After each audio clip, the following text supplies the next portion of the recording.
Alright, and we should be live here on YouTube for the NASCAR Truck Series Talladega 225 here. For the NASCAR Truck Series as they roll into Talladega to start the second round of the NASCAR Truck Series playoffs. Thank you guys for everybody that is tuned in already. And of course, remember to hit the like button and subscribe if you guys are new. Now, we've been doing these types of streams for a while, and we've had Robert here last week, and he'll be here for all three streams this week. It was fun. Oh, yeah, it's been fun. Glad to have you back. It's actually fun to be around and helping with the streams. Yep. And of course, you've never seen a race at Talladega. No, from what I've seen, there's a lot of crashes. Yep. Yeah, there's a reason this track's known as the big one. Let's see how many crashes happened today. I want to make a prediction, probably 10 or more. Alright. Knowing our luck. Well, I'd say that would be some pretty good luck there if we get that number of cautions.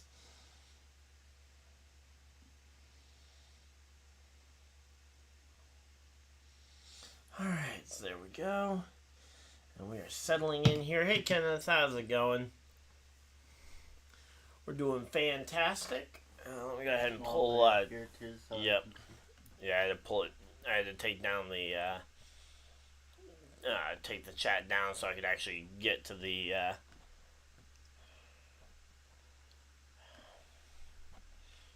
Come on. There we go.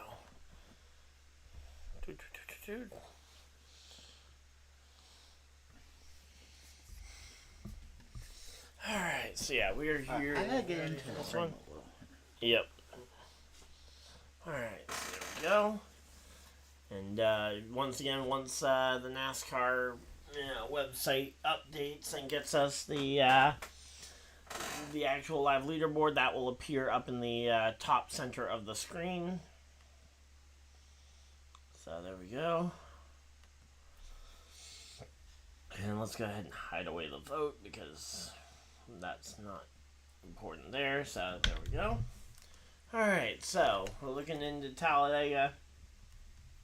Coming in here, and the fan question that I posed to everybody before we started the stream is which of the four drivers currently below the cut line do we think is going to have the best day? Obviously, you don't have necessarily you haven't watched the series as much, so you don't have a clue who any of these guys are, probably. No, but I will take a random guess. Alright, well, the four drivers currently below the cut line are Rajah Caruth, Tyler Ankrum, Grant Enfinger, and Taylor Gray. What's the second one? Tyler Ankrum. He drove the number 18 truck last week. Isn't that the one that smashed into a wall, I believe? On one of the reels in one of the clips you sent me. Taylor Gray was the one who narrowly escaped that really close wreck when we first tuned into the truck race. Highlight you sent me, I remember that one. Yeah, well, we were watching it in the grandstands at the dirt track when we first tuned in. Yeah, and then you also sent it to me when I got back to the house. I could see it. Yeah, number 17 narrowly escaping. That's Taylor Gray. Again, Rajah Caruth driving the number 71 truck here tonight. So he got his first win all the way back at Las Vegas back in March. And he's had a very quiet regular season, largely off of the fact that he had the win to lock himself into the playoffs all the way back then and didn't have to necessarily worry as much. Alright, so there we go. Everything looks to be going steady. So, once again, we're just kind of waiting for FS1 to flip over to the race. Truck race typically doesn't get as much priority, so there isn't going to be a ton of pre-race from NASCAR, so we figured we'd hop on and do some pre-race here. Of course, for anyone who has the NASCAR mobile app, you guys can go ahead and grab your NASCAR fan reward points. They can be redeemed on the app for free rewards like NASCAR branded merchandise, autographed NASCAR diecast, race tickets, and more. So I'm going to go ahead and collect mine Assuming that, yep, there we go. It is live and up and available for me to check in. And that should mean that we are going to be getting the, yep, there we go. The leaderboard should be up. Go ahead and refresh the page. Live leaderboard. Which that never updates half the time. No, it updates. It's just updates at the end of the lap, not at the end, not as they are going around every millisecond. If you want to see it not updating or feeling like it's not updating at all, watch a road course race. Which one? One of the road course races. The lap times there are in the multiple minute, or take multiple minutes to go around the track even just one time. Go ahead and slide a little bit further over this way so you can get a little bit more in frame. There we go. Yep. Alright, so there we go, and we are all set and ready. Once again, we got a decent group of people already in here, nice and early, the notification gang, as we are getting ready to go. William Sawalisch rolls off from the pole position. I am starting to get curious, as we are only about 8 minutes away from when the TV broadcast says it should be starting, and they're still talking football, which I guess they're just talking football literally right up until the time that we thought they were going to potentially be rolling out onto the track. Okay, yep, so yeah, there's just absolutely no pre-race scheduled, it looks like, so. Alright, well, we're just chilling here. So there's our top 10. Ironically, I believe all 4 drivers on the pole are starting inside that top 10 there. Nope. There's no Rajah Karuth. He's the only driver that's currently outside the cut line that's not starting inside the top 10.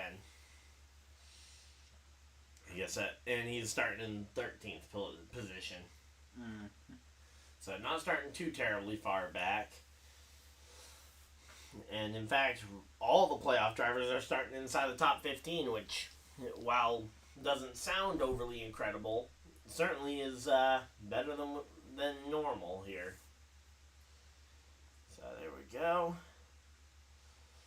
So yeah, looking at the starting positions of the remaining playoff drivers, you got Ty Majeski in 3rd, 4th, Grant Infinger, 5th, Taylor Gray, 7th, Ankrum, 11th, coreyheim, in the number 11 truck, starting 9th will be coreyheim, Nick Sanchez in P11, driving the number 2 truck, Rajah Karuth in 13th, and Christian Eckes in the number 19 truck starts 15th.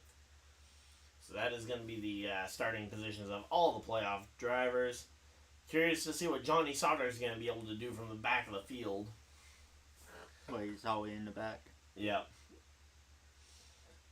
Yeah, former truck champion there. But, yeah, I know we've got at least one person who hangs out in the chat usually that does not like Johnny Sauter for one reason or another. Not sure if he's hanging out in chat at the moment, but yeah, I know he likes to hang around, and, yeah. For whatever reason, he really does not like Johnny Sauter, and he didn't like John West Townley for the longest time either. Really? Granted, I don't know if he necessarily likes John West Townley now, but it's kind of irrelevant considering he passed away would ever. a few years ago. Good possibility that maybe. I don't know. Yeah. But, yeah, so we're here and we're getting ready. Again, William Sawalich, NASCAR Truck Series rookie, and a regular down in the ARCA Menard Series, will be starting from the pole position, driving truck number 1, coming off position number 1. And, I would say defending champion Ben Rhodes, but he will not be the he's already been eliminated from the playoffs this year, so he will not defend his championship from a year ago. But last year's champion Ben Rhodes will be starting alongside William Sawalisch there on the front row, so definitely looks to be a pretty competitive top 10, honestly. These ads are boring. Well, yeah, advertisements usually are. someone that has not been boring the last 3 weeks, Lane Riggs. A first, and a second in the first 3 playoff races, despite not making it into the playoffs. His goal is to try and prove that the playoff system is irrelevant by just going out and out driving the entire field. Today he rolls off 33rd out of 36 trucks, so he is going to have some work ahead of him. That's if he's like almost fully at the back. Yeah, if he's going to end up dominating this race, he will have to... well, if he manages to get in first and second in playoff races, he should be able to make some leeway in the pack. Yeah. Now, obviously, those were very different style of racetracks. Last week, 1.5 miles, probably the most similar thing to what he'll see today at Talladega. But the other 2 races were both more traditional short tracks and a little bit more in his comfort zone, as he is as he grew up driving on short tracks and late model cars. So he should have some comfortability in the track, but not a lot. Oh, okay. A little bit of an update here. Keith McGee has actually ride swapped with Brian Duzat to get into the number 28 New York Fire Department racing truck. Okay. Yeah, Brian Duzat is their normal driver, and he qualified the truck this morning up in the 24th position. Then they ended up swapping drivers. Yeah, and Keith McGee failed to qualify his truck in, but I'm assuming he paid the team X amount of money to go ahead and get himself and his sponsors into the race. Or the sponsors paid out of pocket to get him into it. Yeah, one or the other, but regardless, definitely some money changed hands there for them to swap out Brian Duzat, who actually qualified that car. And because of the driver swap, they will have to drop to the rear of the field. It's just crazy how money can always buy you stuff. Yep. Ryan Reed, as I mentioned, first time I've seen him in the NASCAR garage in a while. Type 1 diabetic. And previously had a lot of sponsorship from Lilly Diabetes before they went and made a pretty big jerk of themselves. Bigger than your normal level of jerk. I'm trying to think of the biggest jerk of all and try to see if it's past that, but I can't think of anything. So they were lined up to sponsor Connor Daly in a one-off Xfinity Series ride for Mid-Ohio, and they pulled the sponsorship because of his dad saying the N-word on a TV broadcast before Daly was born. So before he was born, his dad said something stupid. Yeah. And it's coming back. Yeah, and it cost him the sponsorship. Ultimately, Roush paid out of pocket to still honor the ride and get him in the car. Are you sure they wasn't just prejudiced towards him or something? Oh no, that was the reason they stated. And as you can imagine, they were absolutely not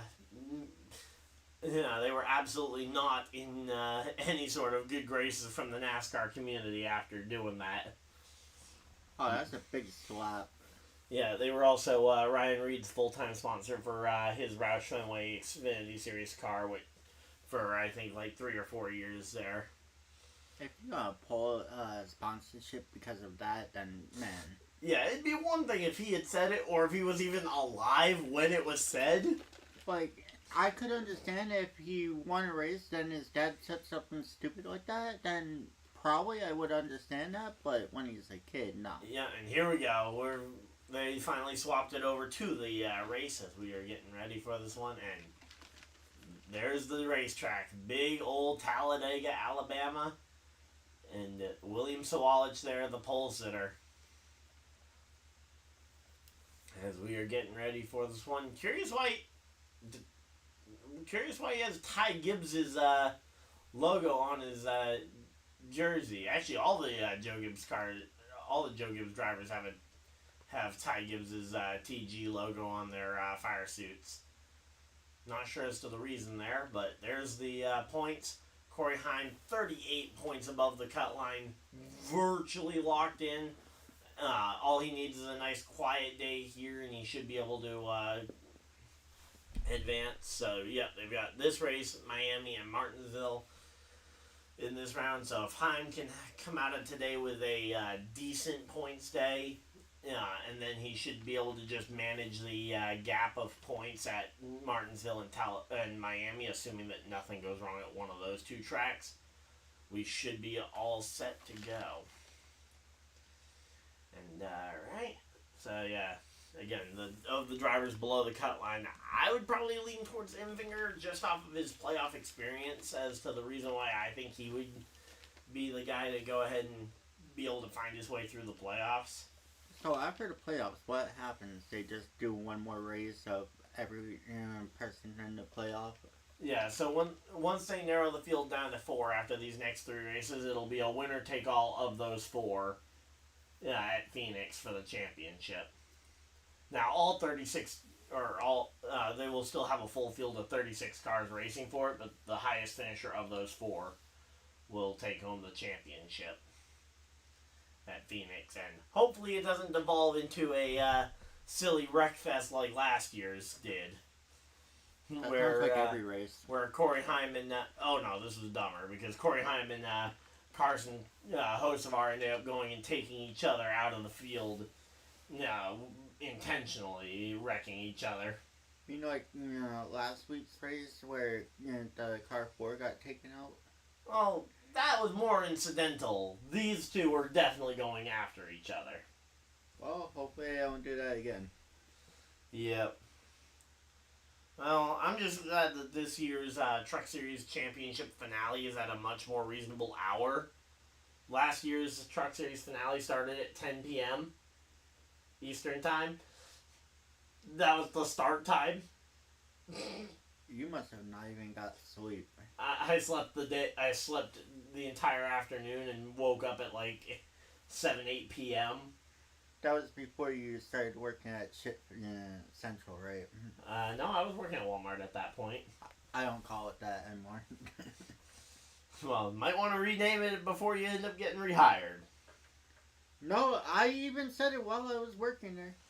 But yeah, so they've got they've got a 201 mile race at Miami in a couple of weeks. Then they go, the day after Halloween they go and race at Martinsville for 200 laps. And then 150 laps for 150 miles at Phoenix for the title. This one's going to be the weirdest one I ever seen. 85 in total. Yep. So the first stage is only 20 laps here, and there's our crew for the... So there's the broadcast booth. Adam Alexander's good. The other two, I feel like they could do so much better with the on-air talent, but... I feel like I'm watching Senior Citizen. So yeah, well... Yeah, definitely. I can definitely look that way, especially where Michael Waltrip looks a lot older than he is. I actually got to eat at his bar down in Tennessee when I was down there. So, how many Fords are we looking at for this race? Alright. I want to know the number of cars per make. That'd be interesting. Well, let's go ahead and count them up here. I know last week on Sunday there was a lot of Toyotas. There's a total of 7 Fords in this race out of 36 cars. How many Toyotas? More than that? 1, 2, 3, 4, 5, 6, 7, 8. 8 Toyotas, and the rest is Chevys. Yeah, there's a lot of Chevys in the Truck Series it's not as many Fords. I would rather have either a Chevy or a Toyota. Alright, well, believe, let's see, what car does Tyler Ankrum drive? I think he's a Chevy driver. Yep, Ankrum is a Chevy here. And here's a highlight from last year's race. That one just wanted to get smacked. Yep. And here we go. 34 is a former Truck Series champion, Brett Moffitt, here in a one-off start for Front Row Motorsports. The same team that employs Lane Riggs, who's been on that insane winning streak. Could he possibly find victory lane from 33rd spot today?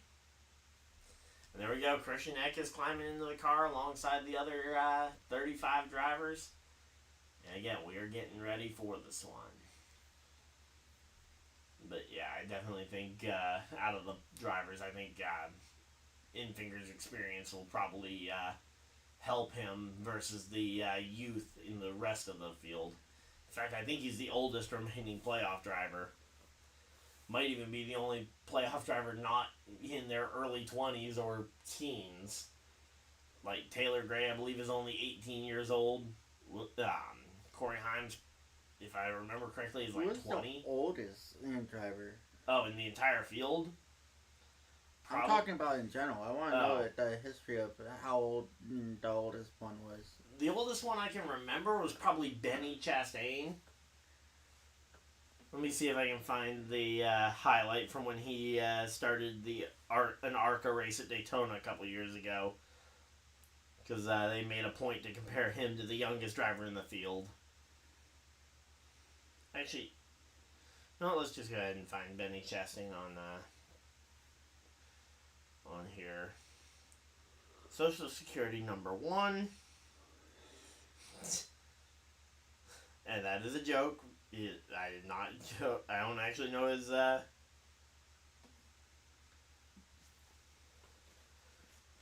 Alright, so here we go. Let's see. 82 years old. When he retired from racing? No, that's how old he is currently, and he hasn't. As far as I know, he's not retired. Well, I doubt they would have him drive. Let's see. Okay, so it's been 2 years since he raced. He last raced in 2022 at 80 years old. Alright, well, we got 11 people hanging out in chat. Thank you guys for everybody that has popped in. Of course, let us know who you guys think is going to win the race, and let us know who you guys think is going to be the winner on that poll. More ads. Yep, more ads. But, yeah, so, and you're going to be here for all 3 races this weekend, so we're going to get to see a lot of drivers. But there's one driver in tomorrow's race that I'm going to be keeping a specific eye on.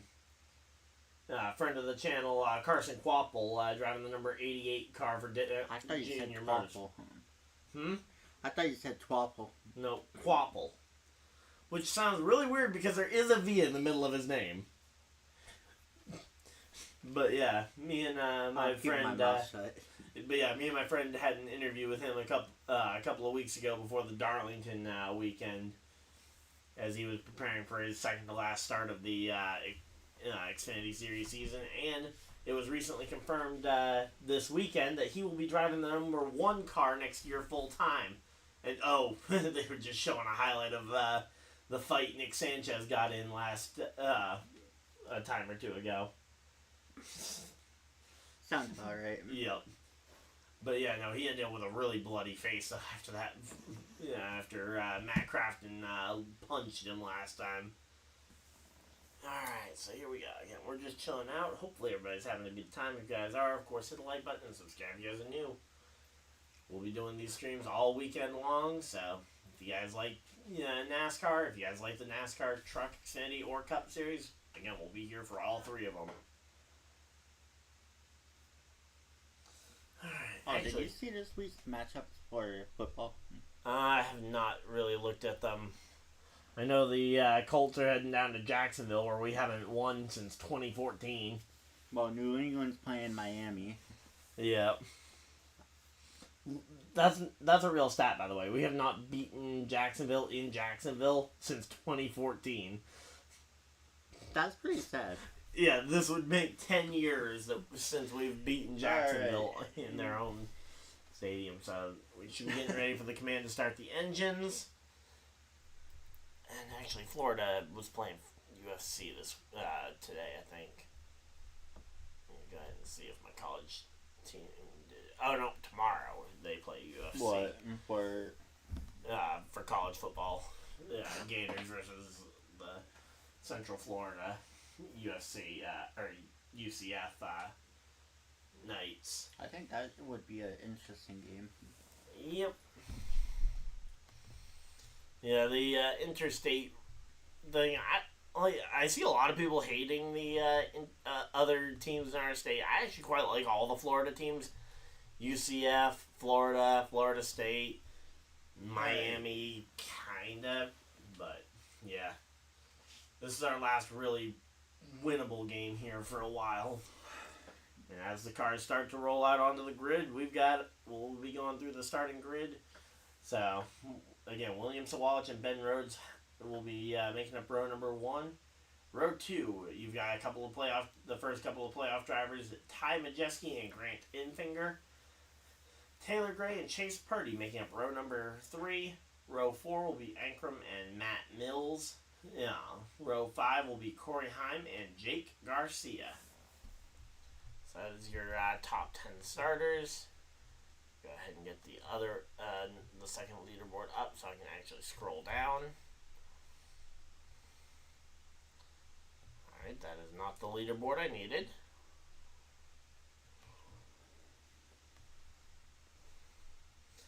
Alright, so Nick Sanchez in 11th. 12th will be Connor Zilich, driving the number 7 car. Rajah Caruth in the 71, another one of the playoff drivers. Dean Thompson driving the number 5 car, rolls off 14th. Rounding out the top 15 starters will be Christian Eckes. Wallace Allen and Matt Crafton make up a pair of Fords, and Caden Honeycutt will be on the outside of Matt Crafton, driving a Chevrolet.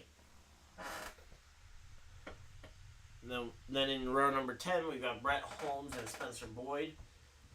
Clay Greenfield and Ryan Reed will make up row number 11. Row 12 will be Stephen Parsons and was originally scheduled to be Brian Duzat. Will be Keith McGee, but he will drop to the rear of the field for the start of the race. Corey Roper and Stuart Friesen making up row 13. Row 14 will be Jason White and Danny Bone. Mason Maggio, who my buddy JP actually had an interview with last night, starts in the 29th position, and Dawson Sutton makes up the outside line there in 30th position. Norm Benning and Bailey Curry make up row 16. Row 17 will be Lane Riggs and Tanner Gray. And rounding out your field today will be Daniel Dye, and on the outside will be Johnny Sauter. So that is your starting lineup here for the NASCAR Truck Series. And let's see where we're going to go from here. So Tyler Ankrum, best finish of second so far this year. He's done everything but win a race. And it's been a while since Ankrum really felt like he was a championship contender. Yeah, he's only made 3 starts this year. So best finish of 4th is not overly surprising, especially for someone who is... Well, he's still young, so he got plenty of time. Yeah, especially where he won the the 2 biggest sports car races in North America this year. He won the 24 Hours of Daytona and the 12 Hours of Sebring. That must have been really long. Yeah, a whole 24 hours and a whole 12 hours. 24, that's dangerous, especially behind a wheel. They substitute 4 drivers, and looks like Rajah Caruth is dropping to the rear of the field. Not sure if they had an issue after qualifying that's forcing that, or if they just had an engine stutter there, but it looks like he might be dropping to the rear. So Stephen Parsons gonna be taking over the number 75 truck, and he will be there for the remainder of the season. A lot of these teams who have had rotations of drivers are starting to solidify and pick one driver to go with for the remainder of the season, basically as essentially a tryout to potentially bring them in full-time next season.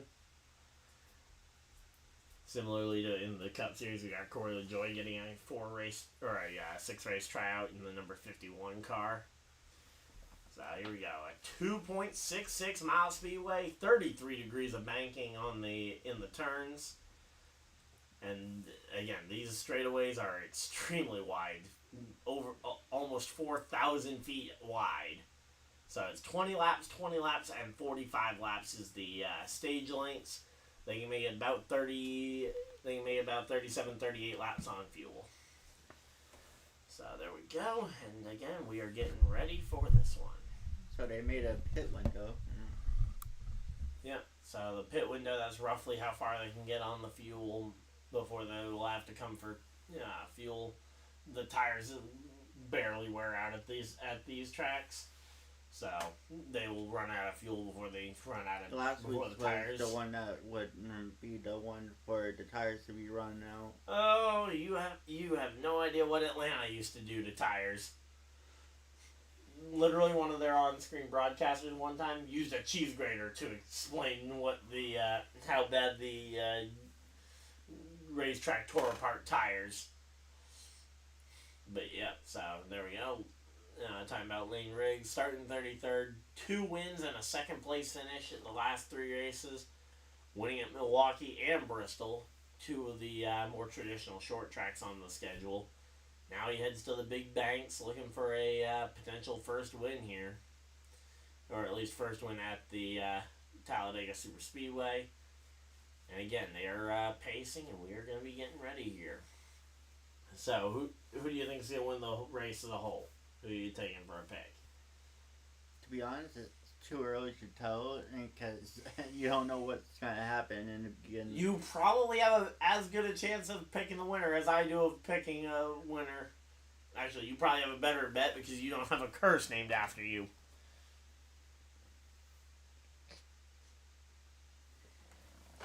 What? Do you think I'm joking? The dire curse is real. You're not cursed, you just got a bad choice in picking sometimes. Oh no, trust me. My picks make sense almost all the time and they just end up on the record. I'm going to go ahead and I will take... I'm going to go ahead and say I'm going to take Nick Sanchez. He's a former Daytona winner, same type of track. In fact, I believe he won Daytona earlier this year to start the season, if I'm not mistaken. Isn't Sanchez... But yeah, here's the highlights of this track. Isn't Sanchez what? Isn't Sanchez in... 11th. Yeah, he starts 11th. Yeah,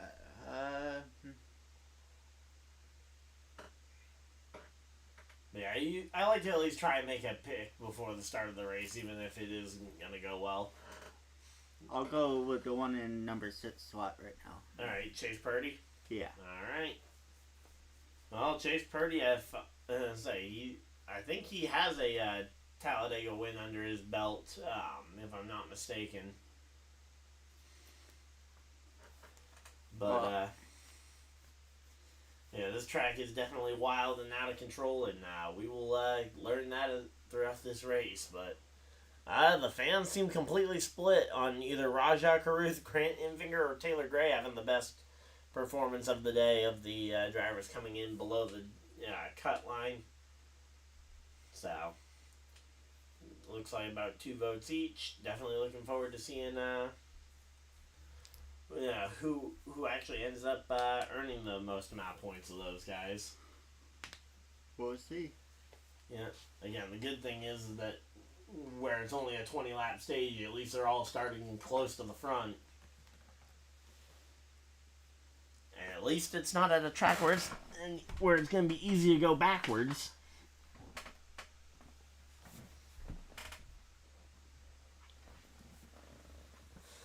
Alright, so here we go. Again, we're at commercial break.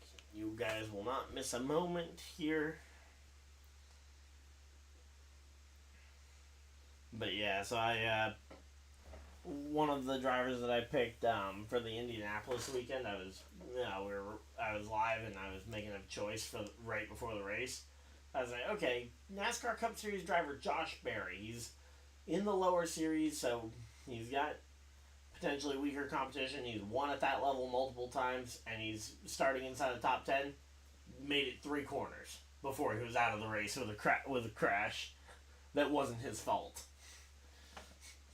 Quite literally, the cartoon Anvil fell out of the sky and hit him. Or Connor Zilich, starting on the pole for both races down in Tennessee, picked him to win both races. Ends up with a spin and a crash in the 2 races. So, yeah, that dire curse is definitely real.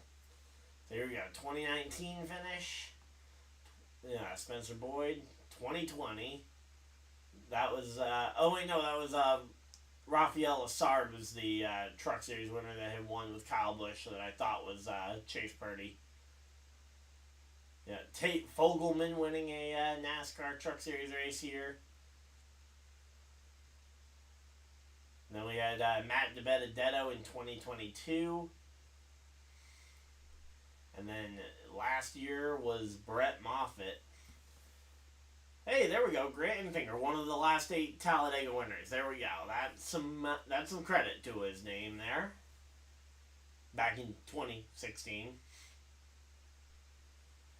But yeah, looking at that list of winners though, most of them aren't in the series anymore, which is a little alarming when almost your entire list of winners have all flunked out of the series. So here we go. Coreyheim talking with his crew chief, Scott Zipadelli, as they are getting ready to start the race again. Alright, so Rajah Caruth is not dropping to the rear of the field. I thought he might have. But no, Rajah Caruth is settled into his starting position.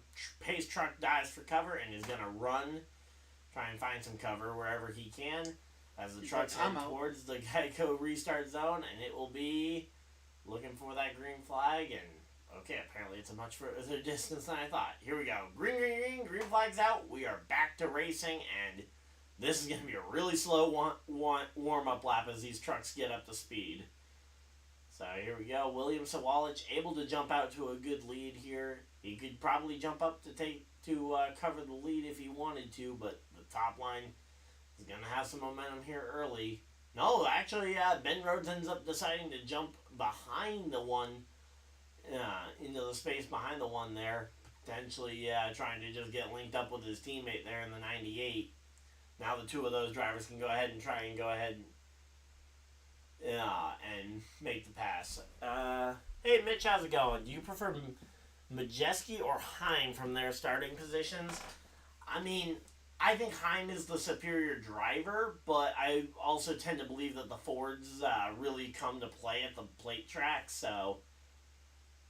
If you had to pick, just choose one. Yeah, I'd probably say Heim. I'd probably go with Heim, but there's also a high chance of wrecking there. But here we go. Grant Enfinger jumps to the front of the field here. There we go. So Grant Enfinger just rode the momentum. Chase Purdy giving him the push. Straight out to the lead goes Enfinger here on lap number 2. And as of right now, this entire field is starting to get shaken up just a little bit.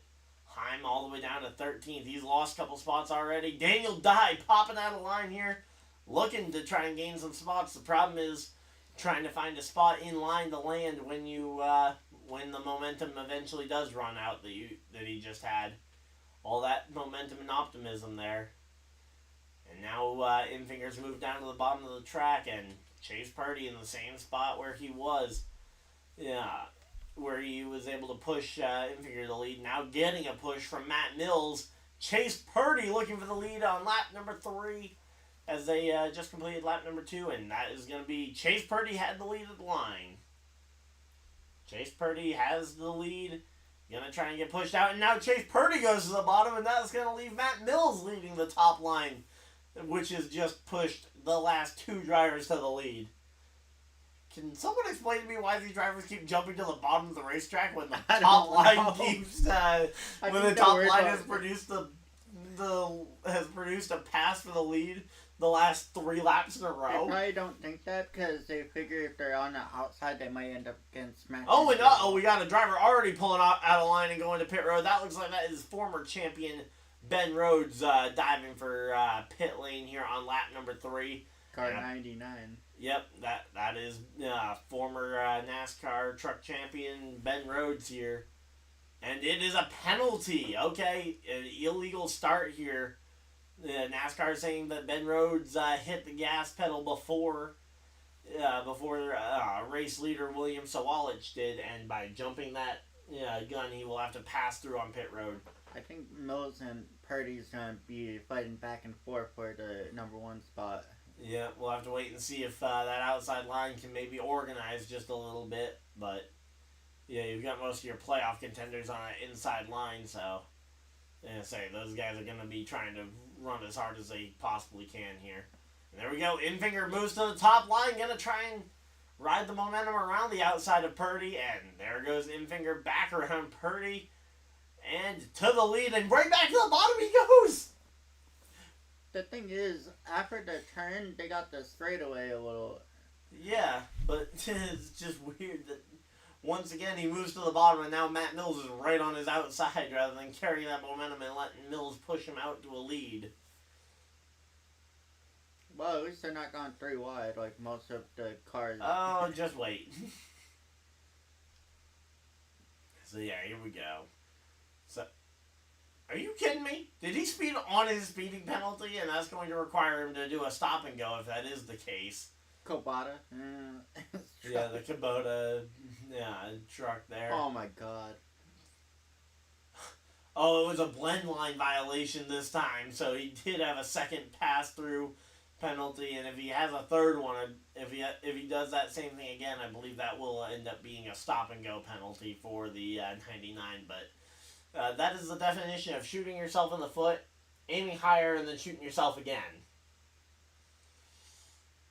That's like a freaking nut shot right there. Yep. But here we go. Matt Mills on the outside. You've got Infinger on the bottom.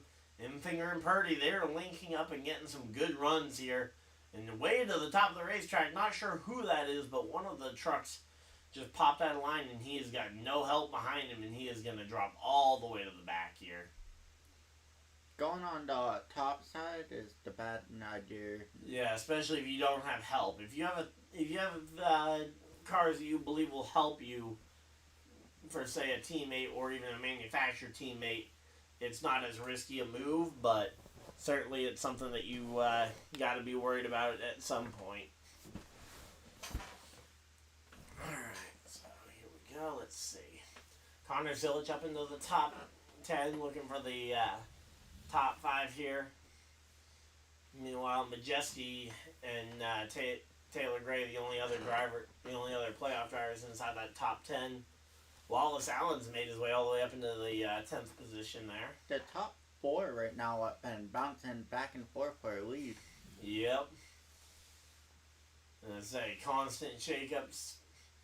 There we go, off the corner. Again, we're already 7 laps deep here into this race. The race is actually going pretty quick.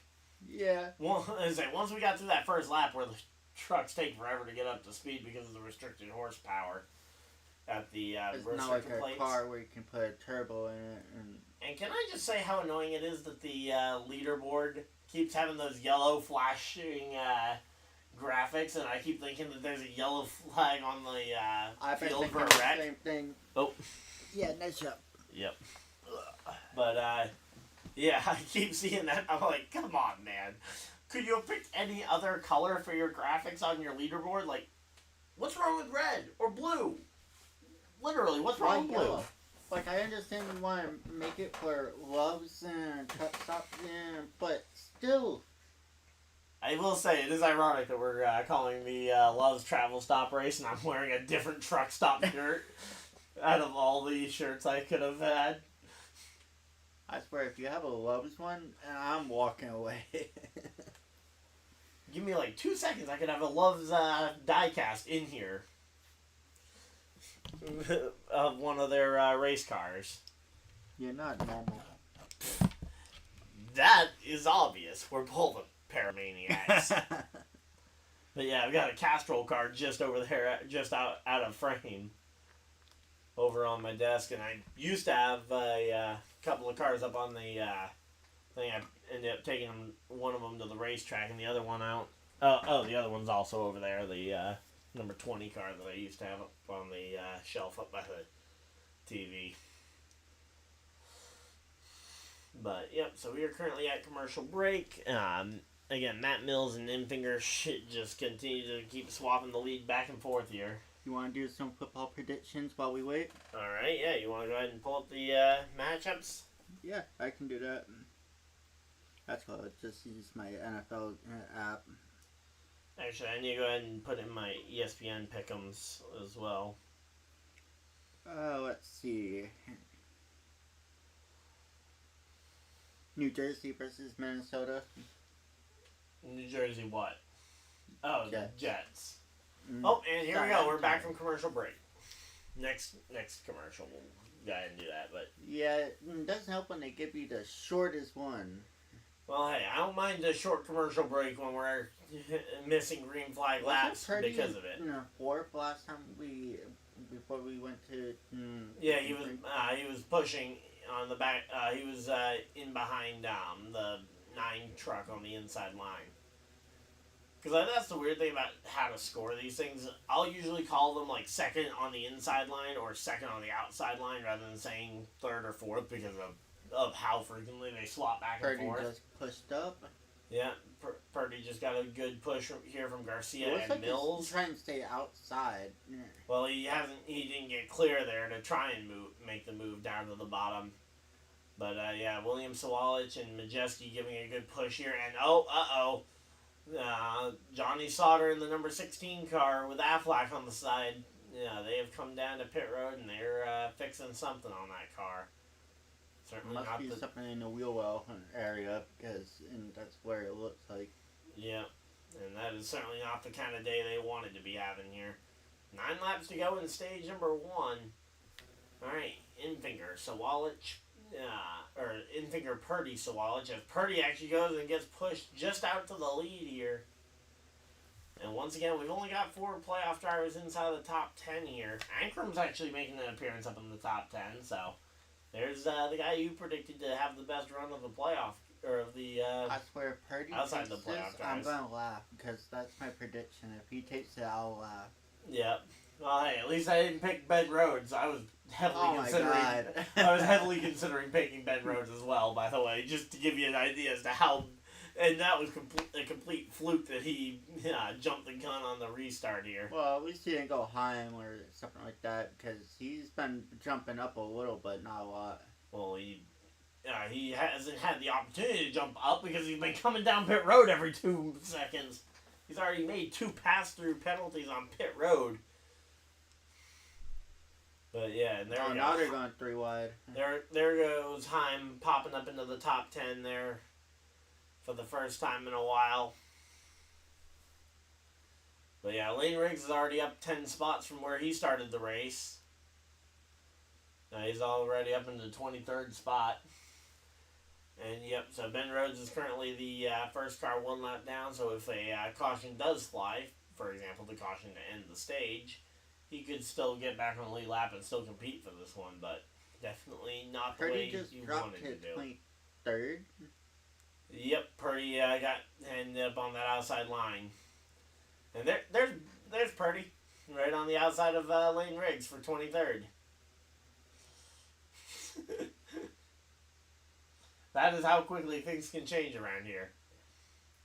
So right now, top 4 is whatever that guy's name. Yeah, Enfinger, Mills, Garcia, and Sawalich are currently your top 4. What a name, Enfinger.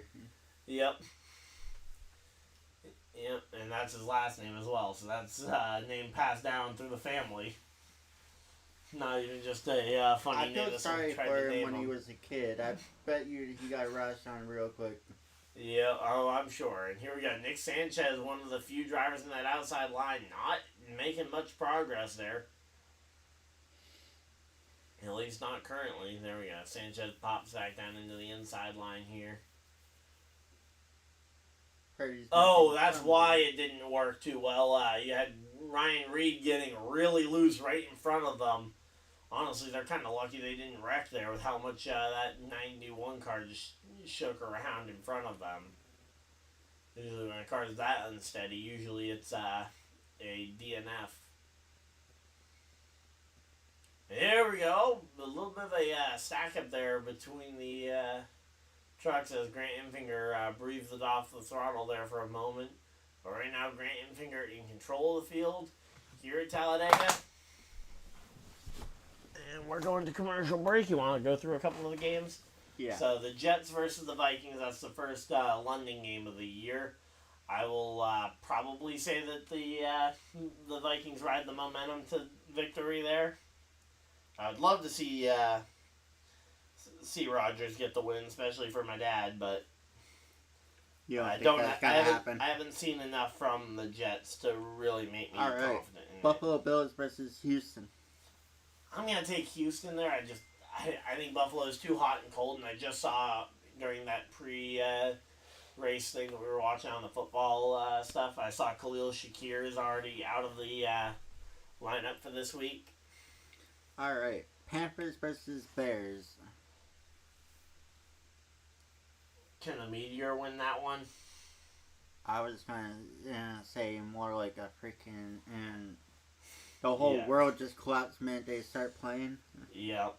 But I'll say the Bears get the win. Go 3 in a row for the Bears. All right. The Bears have won the last 2. Baltimore versus Cincinnati. That one might be iffy. Yeah, I think Cincinnati will keep it close, but I think Baltimore ends up pulling away at the end of that one. If they are able to hold it like they did with Kansas City, and they should be able to play good. Yep. We already know your thoughts on Colts versus Jacksonville. Yep. Colts are taking it. Cleveland versus Washington.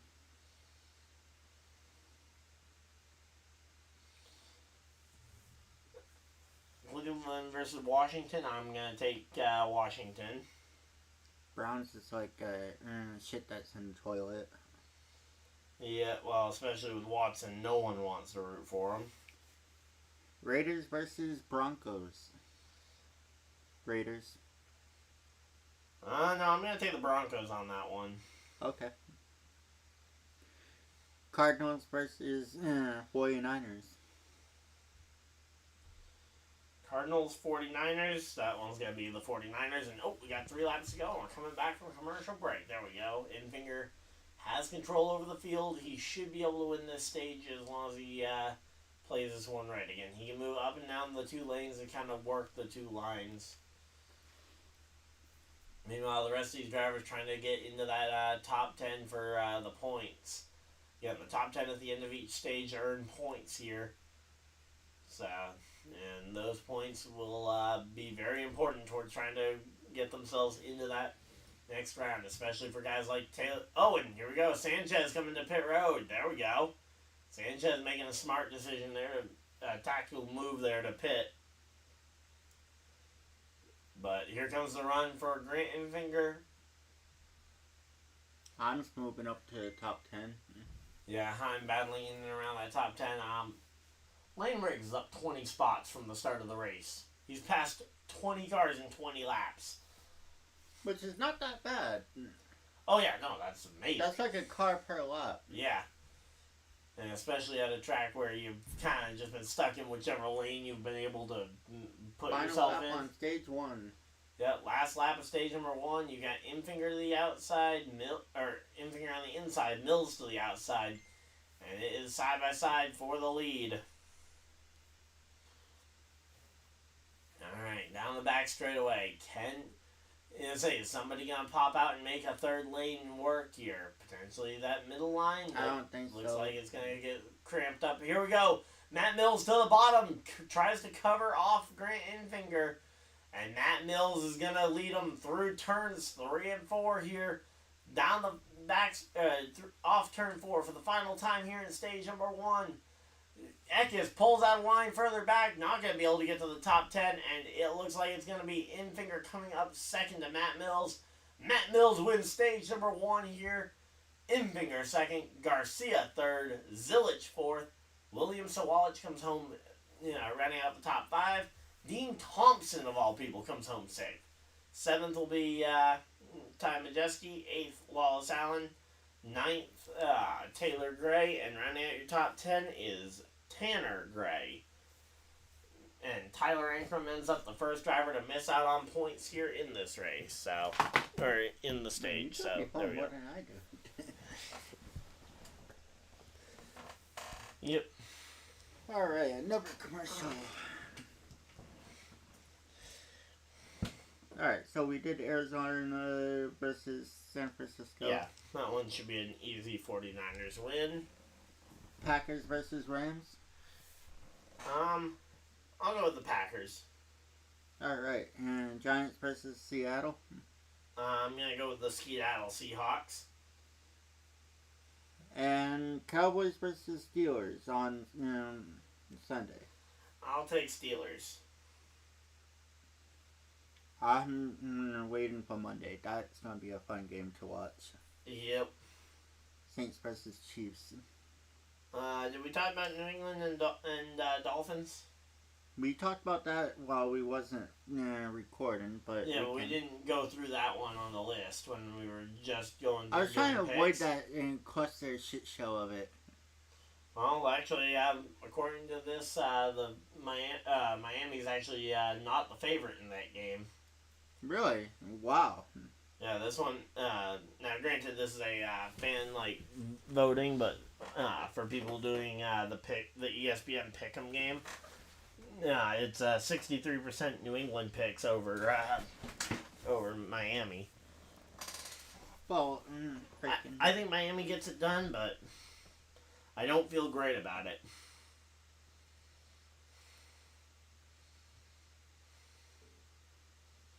Well, with Miami's receivers being on participation, that would be a big worry on them. Yep. Especially their running back too. Alright. So and their safety's gonna be out. So yeah, so the reason why Nick Sanchez, though, there with about 3 laps to go, came to pit road is that he knew he wasn't going to lose a lap, and by doing that, he won't have to pit here at the end of the stage for gas to make it to the end of the second stage, because he can't make it to the end of stage 2 on the first tank of fuel. So he did that, so now we're almost certainly going to see Nick Sanchez leading the field when we go back to green. After we see the rest of the field come down for green flag or for yellow flag stops here. So definitely gonna be an interesting one.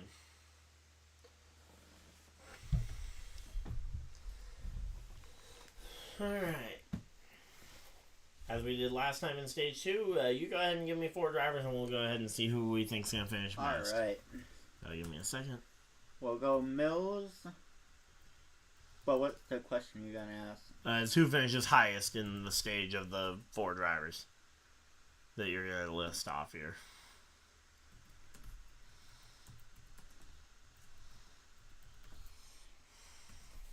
So, Matt Mills. Dean Thompson. Alright. Wallace Allen. Alright. I don't know who named him. It's actually his grandmother's name. Really? Wow. Yeah, that's where the name comes from, supposedly, as it was his grandmother's name. And I don't know who named his grandmother Wallace. last one, we'll go Taylor Gray. Alright. Well, that'll make that poll probably a little bit more predictable, but I guess we'll see what the fans think. Let's see how many people can be biased in 1 second. Yeah, because I think Taylor Gray being the only playoff driver you selected definitely is going to be the I don't think it favorite. Really counts as playoff players because it's based on the race. Yeah, but obviously the playoff drivers have more to race for in terms of going for the spots. Yeah, but you also never know what the hell is going on. Yeah, but like for example, if Taylor Gray is up inside the they're cleaning the pit. Yep. But yeah, if Taylor Gray is up inside the top 10, though, he's unlikely to pit and give up spots versus the rest of them who might be trying to set themselves up better for the end of the race by pitting. And yeah, it looks like gear fluid is what was wrong with William Sawalich here. So yeah, it looks like maybe gear fluid coming out of the number 1 car.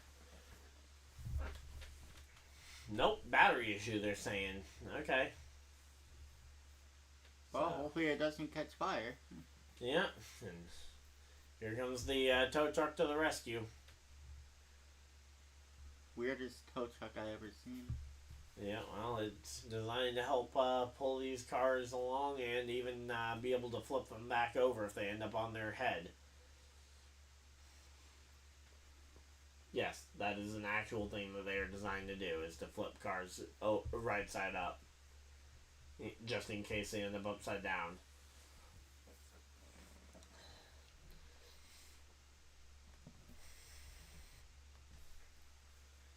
Alright, so there we go. Votes coming in, and there we go. Let's see. William Sawalisch sold his soul for the pole. Definitely possible. I mean, granted, it's not like he had anything to lose by not going for it, but yeah, as I say, definitely definitely looks like he probably should have put more into the race car than the qualifying car.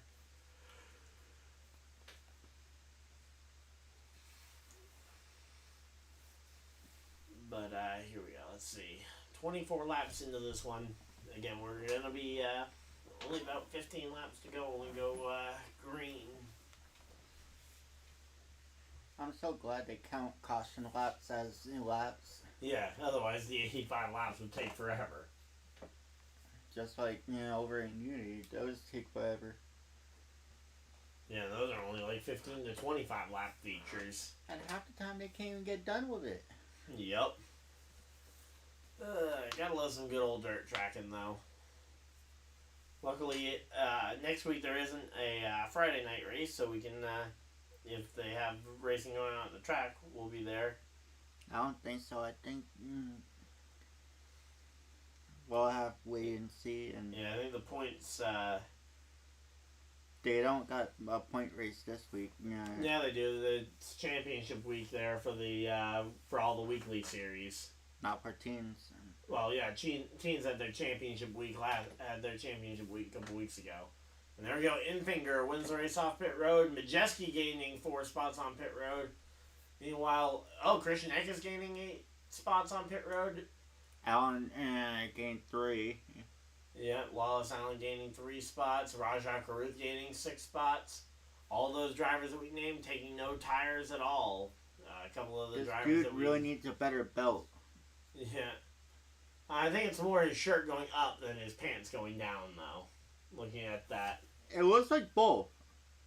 I beg to differ, but I mean, hey, maybe you spent more time staring at it than I did. No. I was looking at the screen. All I can see is underwear. So, did we predict who's winning in Miami and in New England? I said I think Miami is probably going to get it done. Even though they're not favored? Yeah. I think it's going to be a close game, and I wouldn't be shocked to see the Patriots get it done. If they do, it would be really shocking. Especially since they could never really shut down Miami. They shut down Miami pretty effectively back when Brady was there. Several years ago. Yeah. Remember, I haven't beat my division rival team since, or at least not in their stadium, since 2014. The Colts. We've made it to the playoffs more recently than you guys.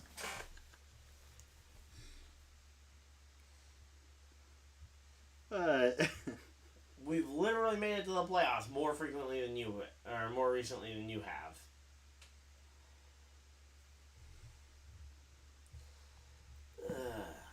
But yep, so once again we are now 15 laps to go in stage number 2, still under the caution flag, and look at that, Nick Sanchez right to the top of the grid. Where's Purdy? I think he went from 23rd, but I think he went all the way to the back. Yeah, my guess is he may have taken tires on that pit stop.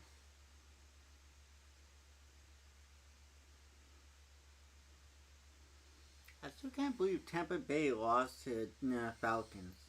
Yep.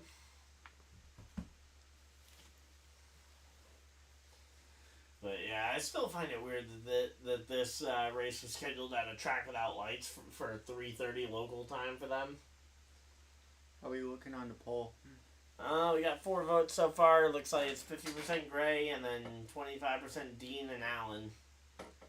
By as much. Yeah, it's 2. It's only a difference of 1 vote. But yep, so there we go. Again, thank you guys for everybody that has tuned in throughout the stream. And again, we are here for all 3 races on the weekend. So, and we also talk football on ads. So yeah, try to keep us busy. Yeah, also keeping you guys updated on the other sports that you guys would otherwise be watching if you guys weren't paying attention to our stream. Which again, thank you guys for spending a bit of your Friday afternoon here with us, and again, we hope to see you guys on Saturday and Sunday for the Xfinity Series and Cup Series races. The Raiders receiver Davante Adams is going to be out. Who could have told you that? Not you. Quite literally, I said that on our No. when we were in the line for food. I don't remember. I quite literally said, yeah, Davante Adams is going to be out because he's currently asking them for a trade. No, he's out for injury from the report. Yeah, it's a hamstring issue, but it's also because they're trying to get him traded. Yeah, he doesn't want to play for him. And here we go. Here comes the choose him. cone. Sanchez to the top. Infinger to the bottom, and they're going inside, outside. So, Sanchez and Majeski on the top line, Infinger and Garcia on the bottom here. I'm having a field day with these weird names. Which one are you looking at now? I'm still on Infinger. Hey, 23XI, how's it going?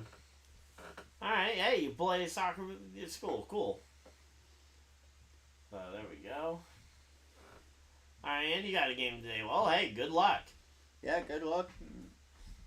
I will say, soccer was always a much more fun sport to play than it ever was to try and watch. Not me. Every time I played in high school or in middle school, I got carded like a... I tried freaking dropping people. Yeah. Don't get yellow carded as much. So yeah, Connor Zilich up here on the side of the top 10. Rajah Caruth up into the top 10.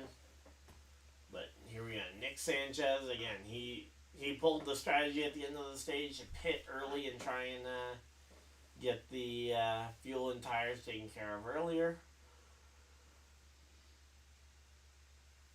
Surprisingly, there hasn't been any wrecks.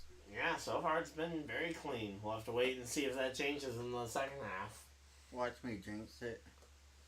No, I think that's basically just a given that it's going to that there's going to be more wrecks I think here. probably on the third stage, that's when it's going to get really terrible. Well, yeah, that's when there's going to be more. There's going to be more drivers kind of going for it because right now there's some points on the line, but it's only about 10. It's only a difference of like 1 or 2 points depending on the position. But at the end of the race, every single position matters. So here we go. Should be doubled up. Ready. Pace car should be off here momentarily. As we get ready for it. Green flag's out. And Taylor Gray comes down pit road to start the, as they go green. So much for the people who voted Taylor Gray on the pole. I think his team has better luck than the drivers winning the race. Alright. Yep. My last night's game was 5. We won 6-5. Going into overtime. Alright, cool. Always gotta love an overtime finish. But here we go. Sanchez and Majeski on the top line, Infinger on the bottom. Gonna try and make it work.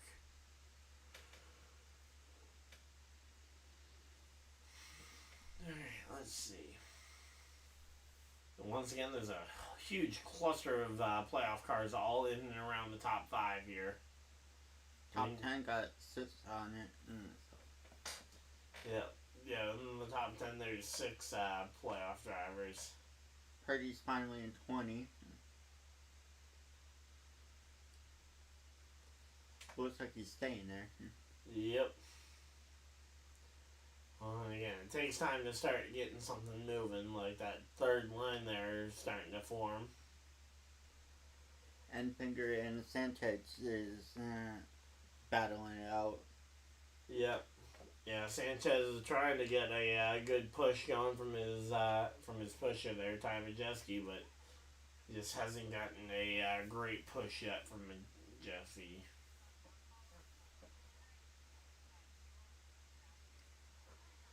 So I gotta make a quick phone call. I'll be right back.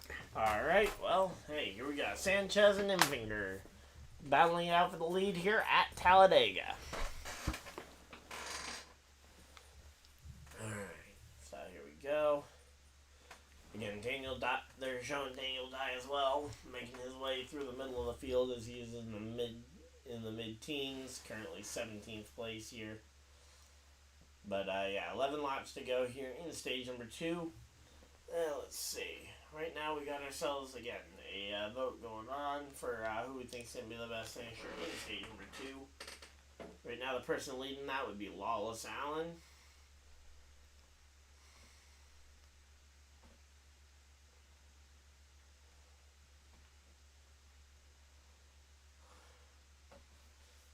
Alright, so yeah, right now though, 11 laps to go, now 10 to go. 10 laps to go in the second stage, and they're making it work. It's unconventional, but hey, if it works, it works. Can't knock it till you try it here. And come on, Lane Riggs. Let's see, can Lane Riggs find his way to the front of the field here? He's in the second lane here. That outside line with Stuart Friesen starting to take off. Stuart Friesen, Ryan Reed, Ben Rhodes, and more drivers hopping up into it. Number 45 truck as well hopping up into it. Caden Honeycutt. And yeah, they're absolutely just trashing the field right now as they're on that outside line trying to make something happen. And again, under 10 laps to go here in the second stage, and I cannot wait to see what ends up happening here down the stretch. Alright, there we go. They have started to enter the top 10 here as Stuart Friesen going on the outside. Breaks his way up into 12th place as of right now, is the highest he's gotten. But here we go, that third line starting to make themselves a factor here.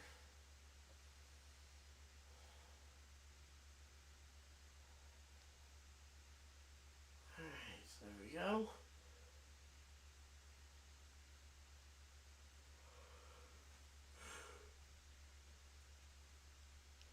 Alright, so yeah, right now though, Grant Enfinger has been able to hold off the lead from Nick Sanchez after Nick Sanchez put together a pretty good move to try and get the lead here.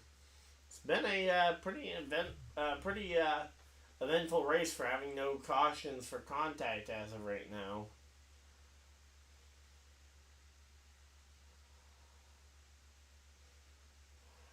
Here we go. They go to a side-by-side commercial as well, so we are just chilling out here. Hopefully everybody's having a good time. If you guys are, of course, hit the like button and subscribe if you guys are new. We've been doing these types of streams for a little while now, and again, Robert will be here for every single race this weekend, as we have got ourselves the Xfinity and Cup Series races still to go.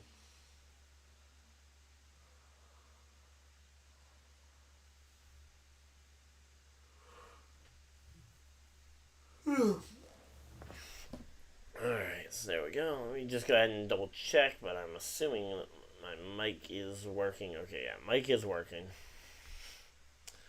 Just thought about it because over on my other profile where I was recording a gaming video, I'd actually gone and changed the settings.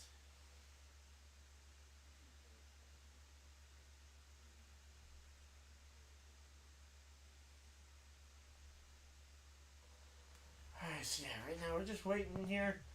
They're at commercial break, and the third line starting to dissipate as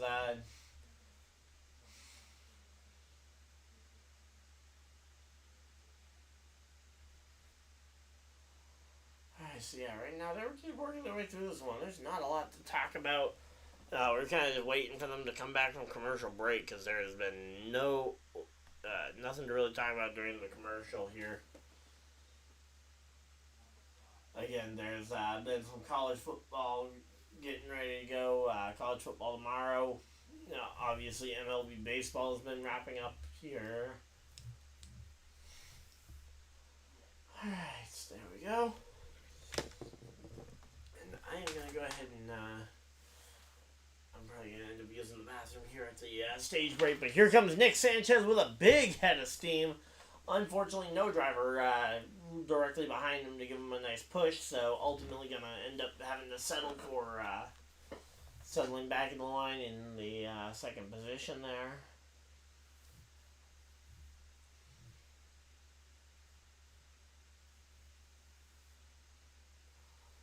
Alright, let's see again right now. The 2 and the 9 dueling it out for the lead here. Infinger versus here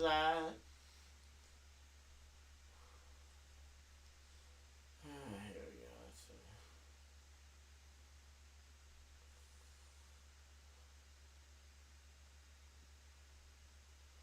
Alright, so here we go. 5 laps to go. Sanchez, Infinger, Garcia, and Sawalich. These drivers are all under a blanket and racing for the lead here. Yeah.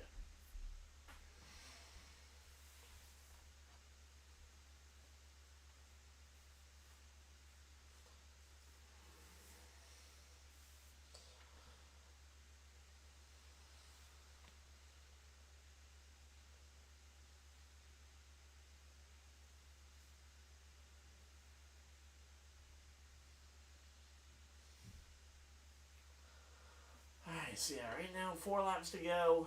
Again, Sanchez versus Infinger here, and they're coming up on a lap track.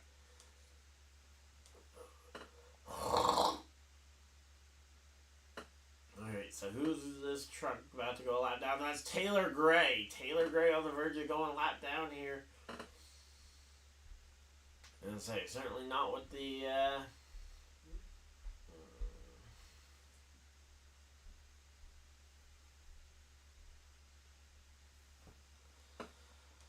come on, man. Sanchez versus Infinger here. They're still dueling it out.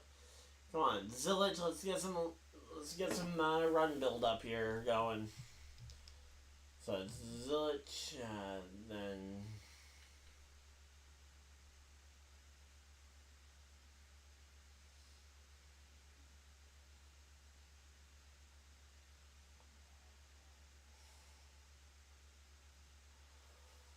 so here we got 3 laps to go, and right now, oh, there we go. They're splitting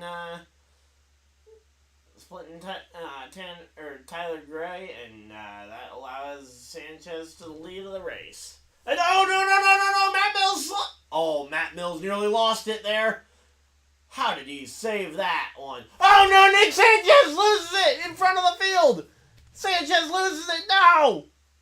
From the lead of the field, and Sanchez goes around and takes minimal damage with him. Meanwhile, Chase Purdy runs into Ben Rhodes.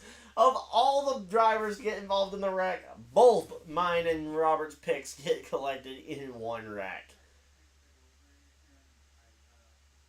And Nick Sanchez spins from the lead, and Chase Purdy and Ben Rhodes' cars have come to a stop just past the start-finish line, and they may be stuck. Those 2 cars might be stuck together. I'm not sure.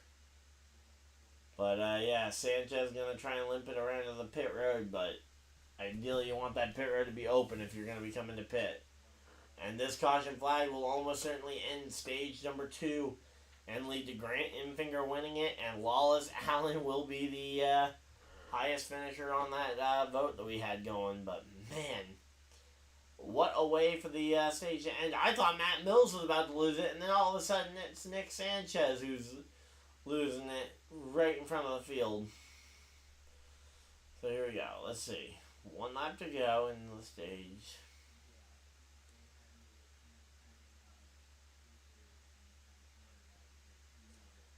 Alright, so yeah, and once again, then Matt Mills dropping like a rock there. I thought Matt Mills had lost it, but he manages to get back under control. Yeah, but not in time to give a warning to the other drivers behind him as to just how slow he was going to be. But yeah, man, that is just, I still can't believe it. Come on, man. And Zillage gets a piece of it as well. That is just, oh, man. Well, can't wait to inform Robert of this one, but man. Yeah, Matt Mills nearly loses out the middle of the field, and then out of the front of the pack, it's the number 2 driver, Nick Sanchez, and Chase Purdy also gets collected in this one. And again, that will end. This is going to end the stage. Looks like they are going to give Eckes.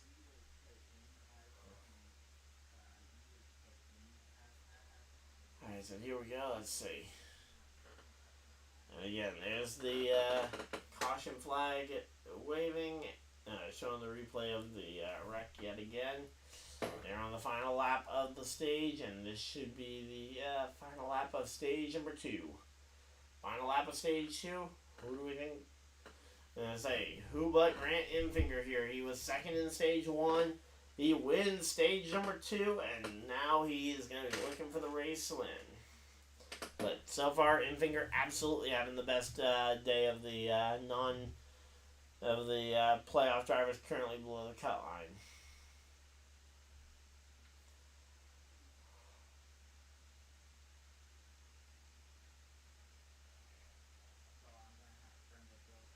Alright, so yeah, right here we go. Final lap of stage number 2. Coming down to the end, and it will be, again, Grant Enfinger, Garcia, Eckes, the top 3. Lawless Allen will come across 4th. Rounding out the top 5, Dean Thompson in the number 5 car.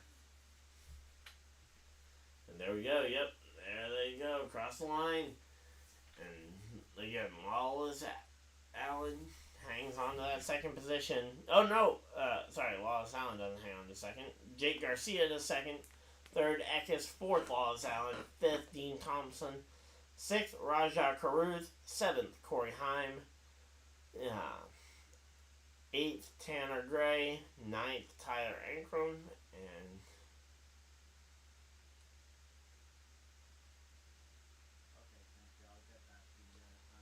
alright, there we go. Matt Mills narrowly avoiding a wreck. That was scary business. But again, stage 2 has come to an end. Lawless Allen does finish highest of the 4 drivers in stage number 2 for the pole. And again, we will have another pole here for the end of the race in a few moments. But currently they're going to commercial break. I'm going to go use the bathroom, and I will be right back, guys.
So, you're back? Yeah. That was the power company. Alright, well. Not any good news. Alright, well, you missed the end of stage number 2. Oh, I heard you yelling, so I figured something good happened. Something good, yeah. Chase Purdy, got piled up. How So bad? did Nick Sanchez. It was only like a 4-car wreck, but somehow our 2 guys were half of it.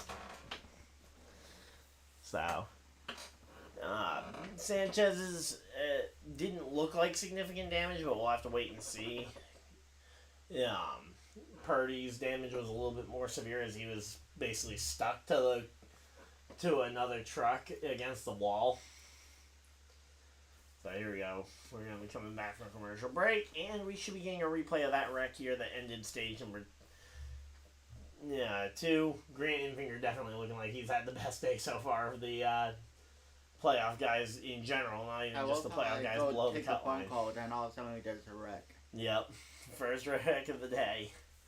First caution for contact, and look at the playoff look at the points earned throughout the day.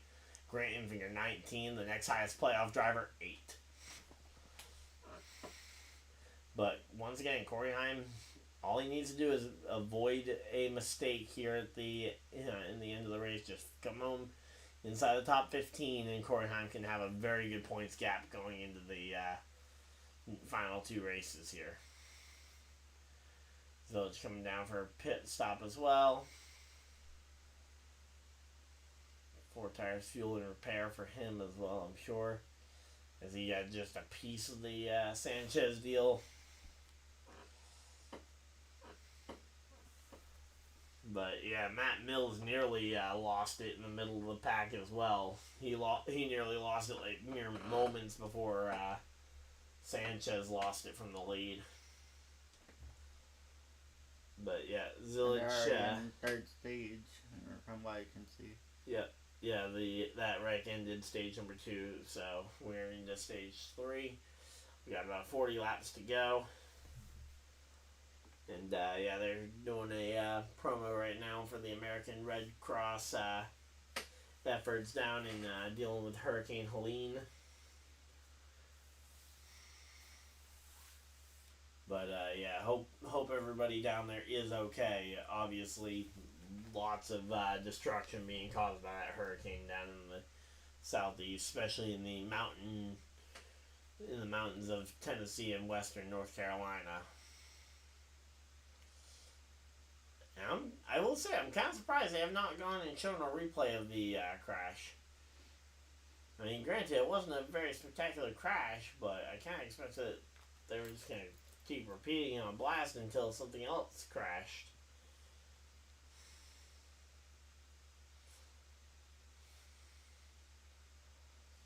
Alright, so yeah, right now we're just chilling out though.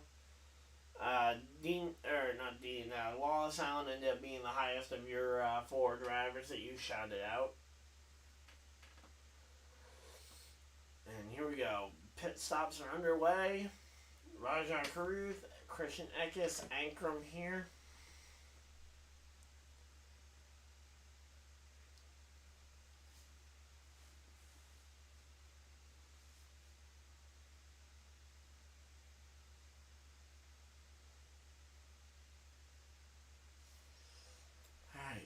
Let's see. Coming off pit road. Oh!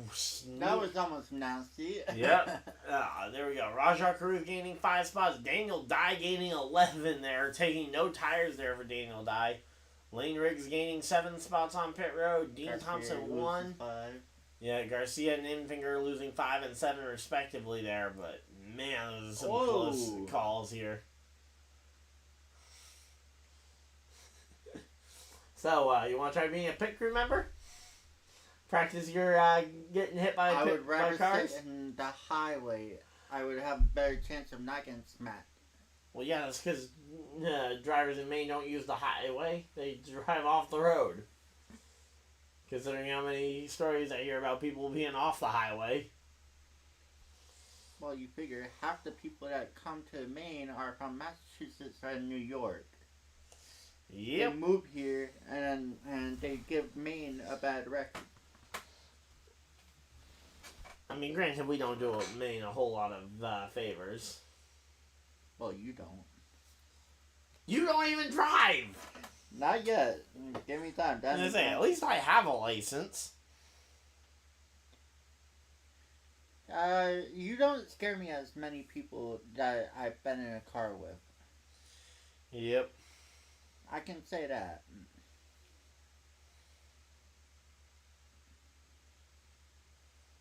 I need that type of license plate. Oh, fuck off.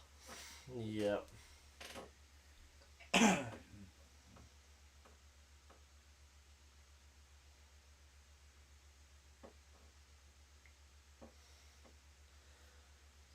Alright, so the Dolphins are going to be starting Tyler Huntley again this week. Curious to see what he ends up doing for them. Obviously, last week was his first game in that system. Wasn't exactly comfortable with all the players. Now he's had a week to acclimate. This is pretty much, I think, his the last kind of do or die for the Dolphins season. If they want to really turn it around and have a real shot at the playoffs, they can't really afford to lose another game.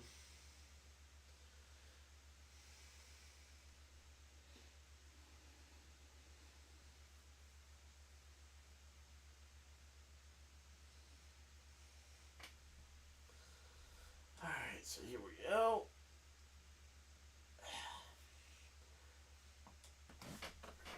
And again, they're showing off Las Vegas as we get ready for the Las Vegas race next weekend. Or not next weekend, in 2 weeks' time. October 18th through the 20th for Las Vegas Motor Speedway. But hey, at least remember the truck race I said started at 10 p.m. last year? I didn't even see that one last year, so... But at least it's more reasonable than the American F1 races start times. But let's see. Oh, ironically, the next F1 race is in... oh, that one's actually a reasonable start time. Here we go. Las Vegas Grand Prix. Do you want to know what time East Coast the race starts in Las Vegas for the F1 cars? Take a guess. Eastern Standard Time? Yeah. For East Coast time, races in Las Vegas on the downtown city streets. Like 1-ish? Wow, you're right on the money there. 1 a.m. Well, you didn't ask me if it was PM or AM. Yeah, 1 a.m. Well, I said 1-ish because I figured it was either 1 a.m. or 1 p.m. Oh. Let's just be honest. You were not thinking 1 a.m. You were thinking 1 p.m. I wouldn't be surprised at 1 a.m. because of the Eastern Standard Time being different on this side, so... But that's still, for the local time, that's still 10 p.m. start time for that. No wonder half the time people are knocked the hell out while that race is going on. Yep.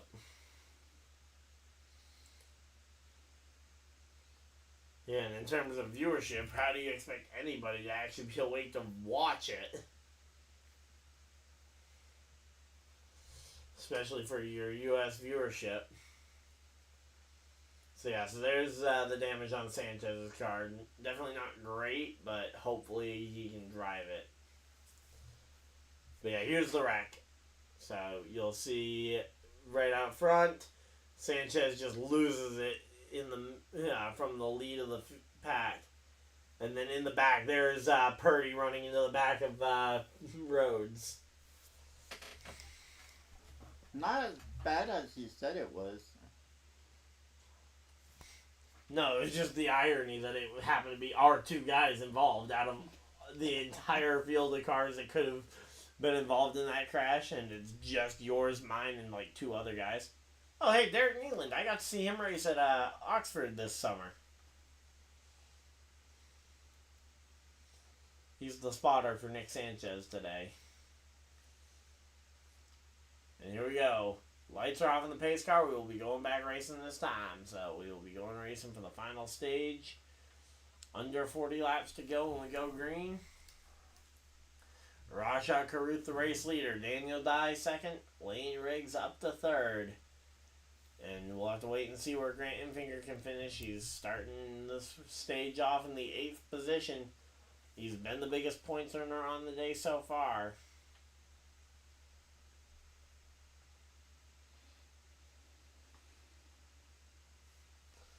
Alright, so here we go. Let's see. Pace car's off and green, green, green. Green flag's out. We are back to racing.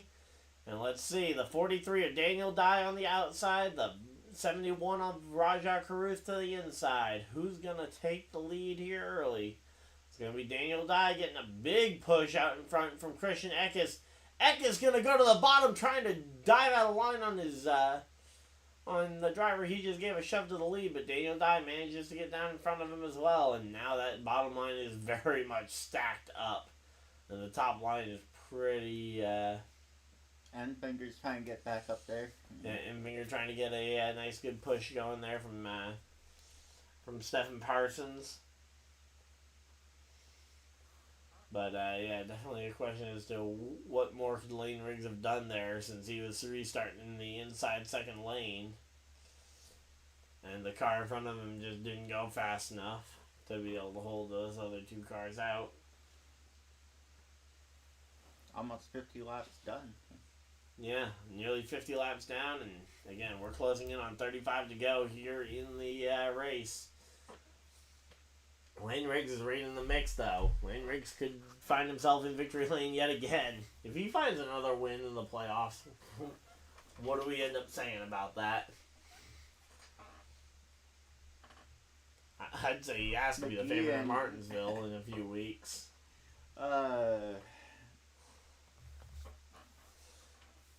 But yeah, so here's the replay of Eckes trying to pull out a line, and then his the car he pushed making that massive block here.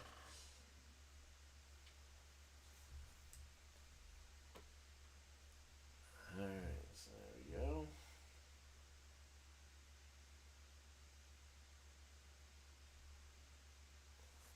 Alright, so yeah, right now 49 laps down. And again, Daniel Dye leads the field around here. Christian Eckes, Caruth, and Riggs the top four. As, again, they're starting to settle this one out, making it a much more single-file race here.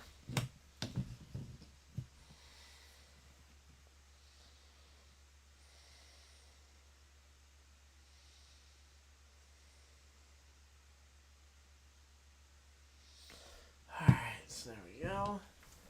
Oh, there we go. Eckes to the outside. Eckes goes up in front of Enfinger looking for a push to try and make a move. Eckes going to look for the lead, and that is going to be... Eckes is looking for the lead, but that is a long ways away, it looks like.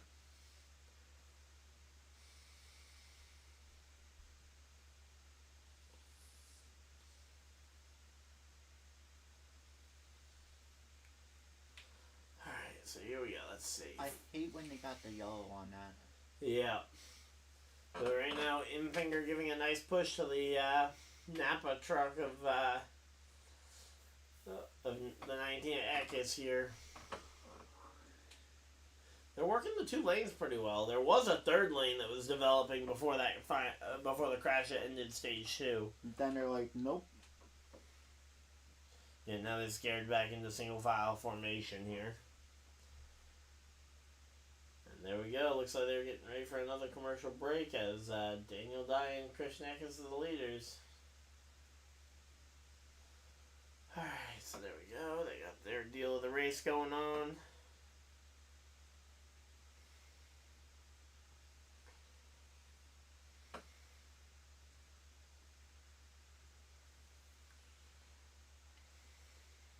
Has the baseball playoffs happened yet? Yeah, they're underway right now. The Brewers got eliminated by the Mets last night.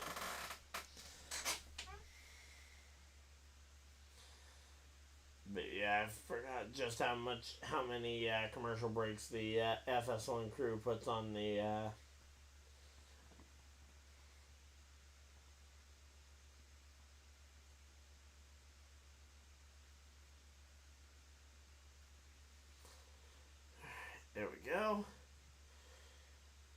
so there's no, we already went over the football games. Oh, Sauter officially done for the day. Didn't even really talk about him much outside of the issues on pit lane.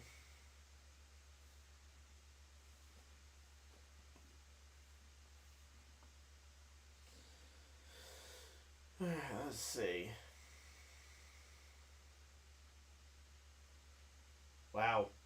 The car for the FDNY team is older than some of the competitors in the field.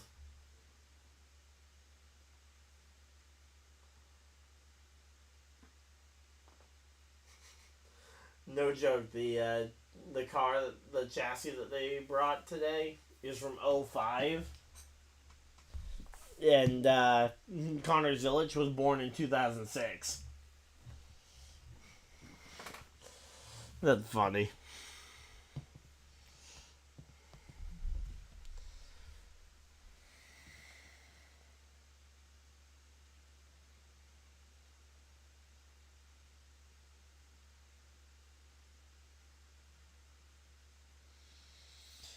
So yeah, as of right now, not much has really changed outside of the fact that Infinger's now ahead of Sanchez for the over the cut line with the points as they run. And here comes drivers coming down pit road. A lot of them coming down for a splash and go of fuel here. I'm expecting no tires, just gas. I'm hoping no one hits someone while coming out. So here we go. No tires, just gas.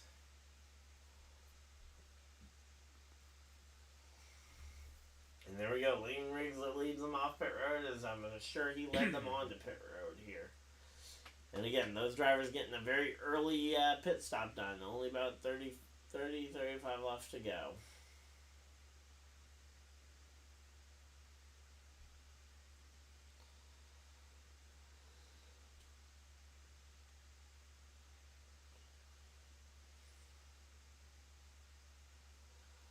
Alright, so here we go. Let's see. I would almost say if I'm the leaders, I'm either choosing to come down pit road and pretty much right after them, or I'm getting into a single file line running as far as I possibly can on this tank of fuel and then pitting later.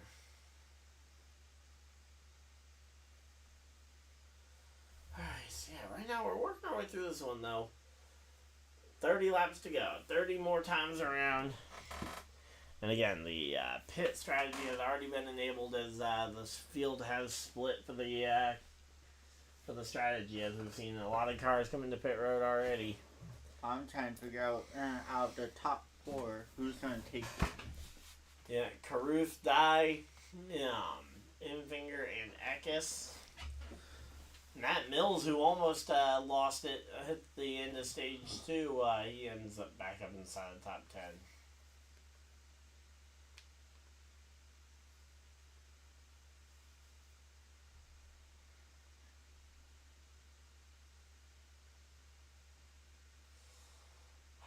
Here we go, come on. 30 laps to go, come on, somebody's got to want to come down pit road, right? Somebody. Anybody. I don't think they are. So then my guess would be that they're going to run as far as they can into this stage, which means going another 15 to 20 laps. They'll get either added position or lose spots. And I don't think the teams want to do that yet. Yep. I'm thinking probably at like 60 laps, and they might. Yeah, we'll have to wait and see.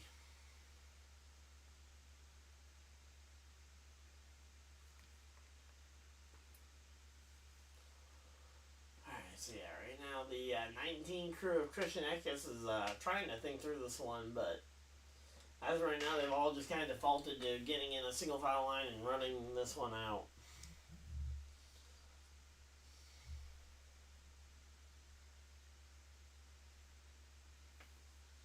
Oh, a bunch of them went in. Yeah, there comes most of the rest of the field here. Rajah Caruth, Christian Eckes, Daniel Dye, and everybody else coming to pit road.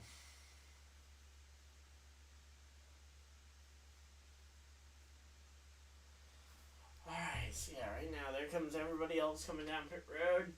Right now Dawson Sutton and Mason White are currently your race leaders. Mason Maggio as well. And Clay Greenfield, the last two drivers who have yet to pit. I don't even think any of them got tires. I think most of them got, like, fuel. Yeah, just fuel only stops there. Makes sense considering, again, they're trying to keep the fuel as slow as possible. Oh my god. That's Purdy. How is he still driving? Look at that front end. Yep. Yeah, Chase Purdy, after trying to repair that front end, definitely looks like something has come loose. They taped it. Yeah, that's what they do. I thought the cars in Uni Racetrack was bad. Hey, these cars are actually pretty good. Well, at least they don't lose a bumper. Yeah. Every freaking race. Well, and these drivers, they aren't allowed to replace parts of the car, so they just have to cover over the holes with tape. That's part of the rules, that they can either choose to, as long as the part isn't a absolute required part.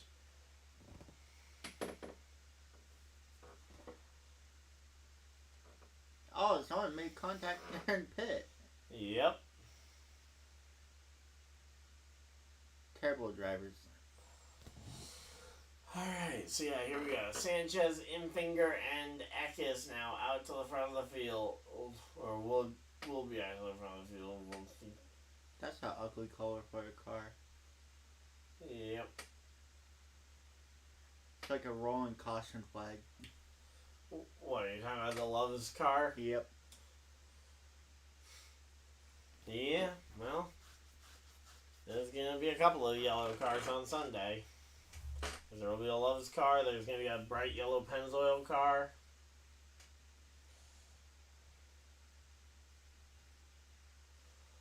Henfinger's trying to make it back up to front. But they won't. Not with the amount of time they got. Yep.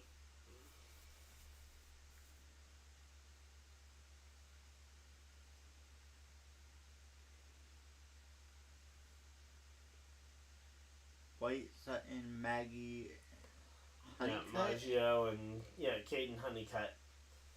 What the? And Caden Honeycutt actually recently confirmed that he will be in that truck full time next year as well.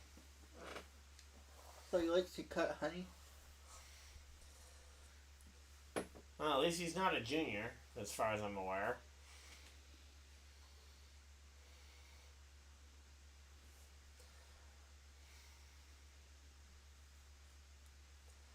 Much unlike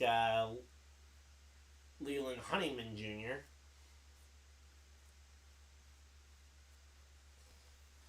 And here we go. Looks like they're going to commercial break. And again, we got our top 4 guys who've never pitted before.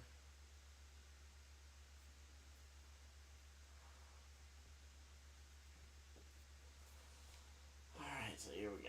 Again, we're going to commercial break here. 60 laps completed. 85 is the official distance here, and we're working our way through this one pretty quick here. Oh yeah, it's been shorter than the normal races. Yep, and again, a lot of these drivers at the tail end of the lead lap, and at the tail... Oh! Another one! Lane Riggs in the middle of it. Lane Riggs is in the middle of it. Ancrum's in it. Uh-oh. Tyler Ancrum's in the middle of it.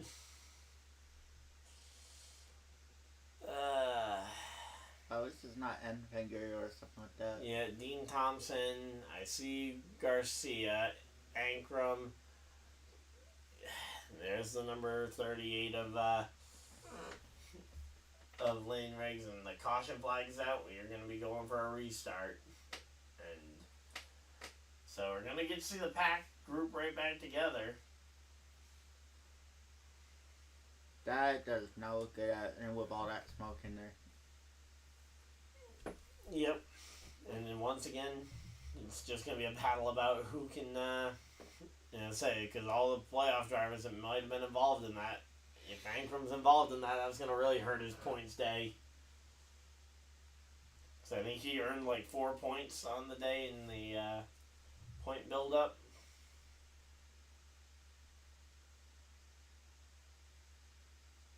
It looks like one's getting carried out. Yeah, well, that's going to be the case for a lot of those cars as they get towed away. And, yep, Lane Riggs is out of the car, and he is officially done for the day. Is that the Loves one? Yeah. Yeah, he's the guy who's been just on absolute fire. Or you could say he's loving it. It's not McDonald's. Hey, at least it's not as scripted as the Loves car winning the Daytona 500 on Valentine's Day. Oh my god. That happened back in 2021. Oh, I could just see all the stuff that would be said. Yep. Number 5 car's out. Yeah, Dean Thompson getting pushed back to the pit road, and here's how it started. Okay.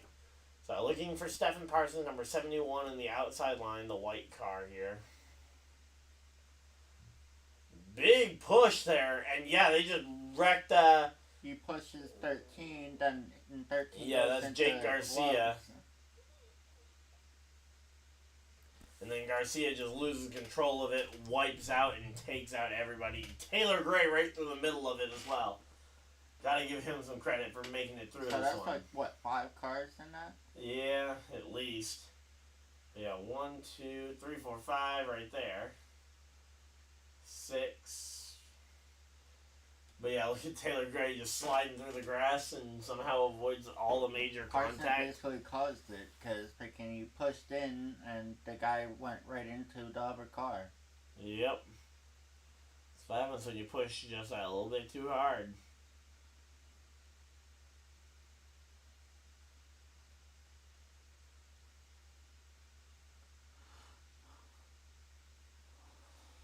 But, yep, so that is a big wreck. And again, yeah, it was entirely 75's fault, I think.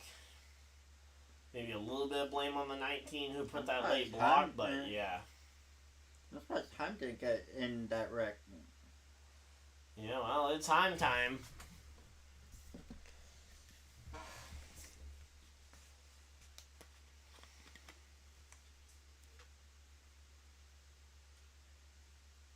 Looks like one was almost on fire. Yep, well. After he smacked the wall and you could see the flame. Yep. Oh.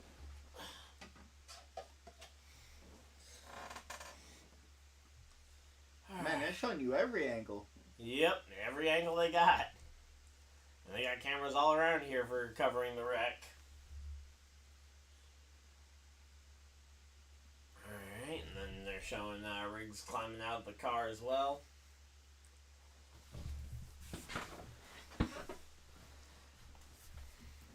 Well, say I'm kind of surprised that this race is this race is only 20 laps away from being done already. Yeah, they already had 2 freaking wipeouts. Yep. It's a lot less than it normally is. And there's the other Gray brother. So yeah, here's the list of drivers involved in the wreck. Matt Mills, Sawalich, Carson, Riggs, Ankrum. Hey, at least it's all on one page. Usually, Both Gray in brothers. yeah, both Gray brothers, and yes, they are actually brothers. Garcia, Thompson, and whatever the other guy's name is. Connor. Sawalich. So there we go. So basically there was 9 cars in that. Yep.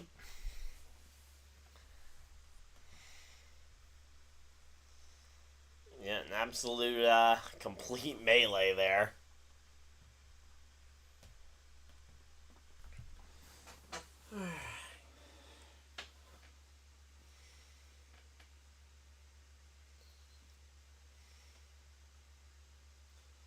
Let's see. Yeah, just... And again, there was nothing Lane Riggs could have done there. Like, those are the guys I feel the worst for, is when they get wrecked and there's nothing they could have done to prevent it. like it's out of their hands, like, and they get smacked and. Yep, and quite literally there was nothing they could have done. But yeah, also no idea what happened with last week's broadcast with the amount of frames dropping, but we haven't dropped a single frame all day so far. That's weird. After the amount of struggle I had trying to keep this broadcast going last week. This week you're having no issue. Yeah. Went an entire 3-hour stream the other day on my gaming channel without a single frame drop either. Which, speaking of which, later on today there will be a new Fight for First episode over on the gaming channel, so how's that going? that'll be out probably about an hour or two after the race. I gotta finish editing the video and then putting it up. But it's pretty close to done. Alright. I haven't played that. Yep.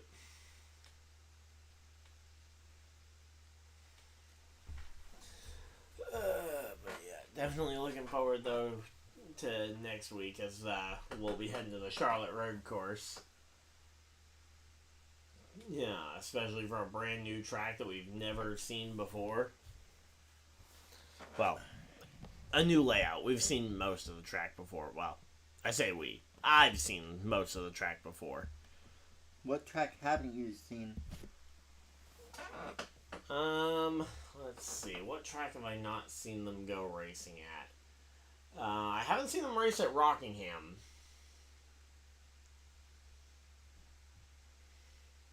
I want to see a race in actual long race. Yeah. Not the freaking. Yeah, the local track is fun, but yeah, you want to go to one of the big races at New Hampshire next year.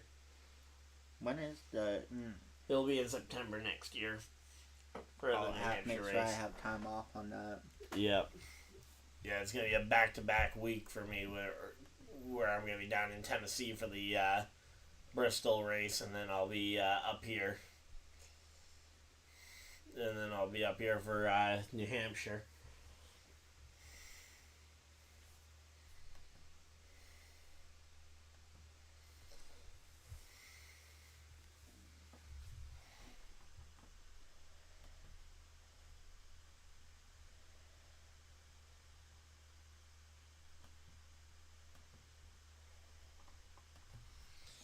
Alright, well.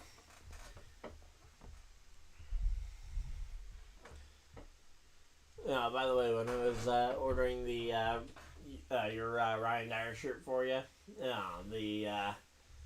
they were asking me like, hey, do you want to pay like an extra 50 cents and get it like half a week sooner, get it like 4 days sooner? And it's like, yes, I'll pay an extra 50 cents for that. Like who? Why?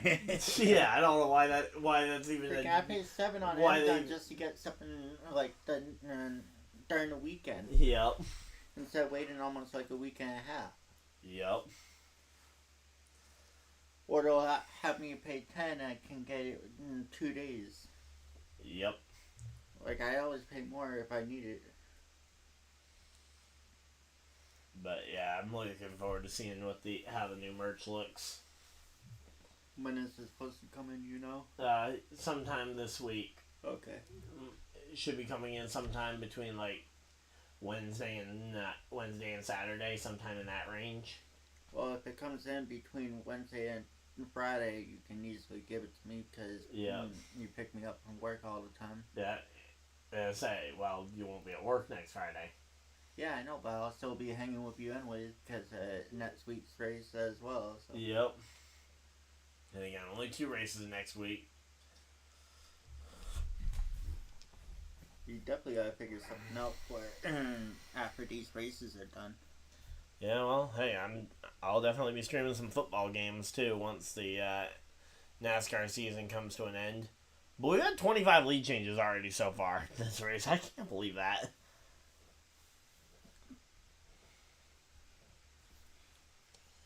I will say that's a pretty impressive stat 12 to have different done. leaders. Yeah. 3 cautions. That's not bad. Yeah, especially when 2 of them were guaranteed from the start. And they got, like, what, 19 more laps to go? Yep. So 4 p.m. next Saturday for... Oh, wait, no, that's this Saturday for the... Right, let's see what the schedule is for Charlotte next weekend. I say, if the NFL had Friday games, we'd be able to call pretty much all those, or a decent chunk of them. So, yeah, it's another 4 p.m. start next Saturday at Charlotte for the Xfinity Series. And then the Bank of America Roval 400 on Sunday.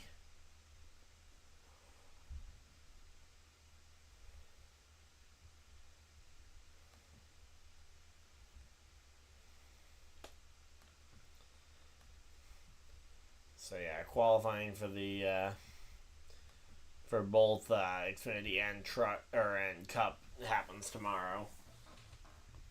Cup Series qualifying starts at 1:30 Eastern. Xfinity earlier in the day, and there's Matt Mills out the race car. Glad to see him out of there. Bummed to see him out the race, but glad to see he's out okay. But yeah, he's the 42 here in the outside line. And yeah, he just nowhere to go there. Done. Oh yeah, no way he's coming back from that. Yeah, but again, at least the driver's okay. That's the important thing. Well, that was a nasty hit into the wall. Yeah.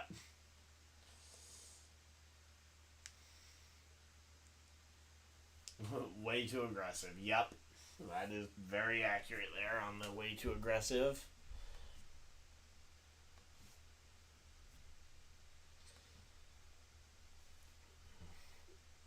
So, now let's see. What week does the Cup Series wrap up? No, it's in early November. I just don't know if it's the first or the second week of November. I think it's the first week.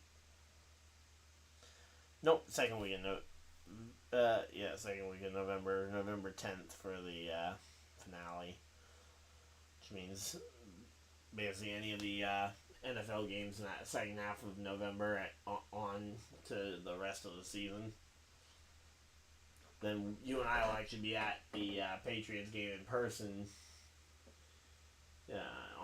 in December. Here we go. Stephen Parsons comes down pit road as they get ready to go back racing here. Sanchez on the outside.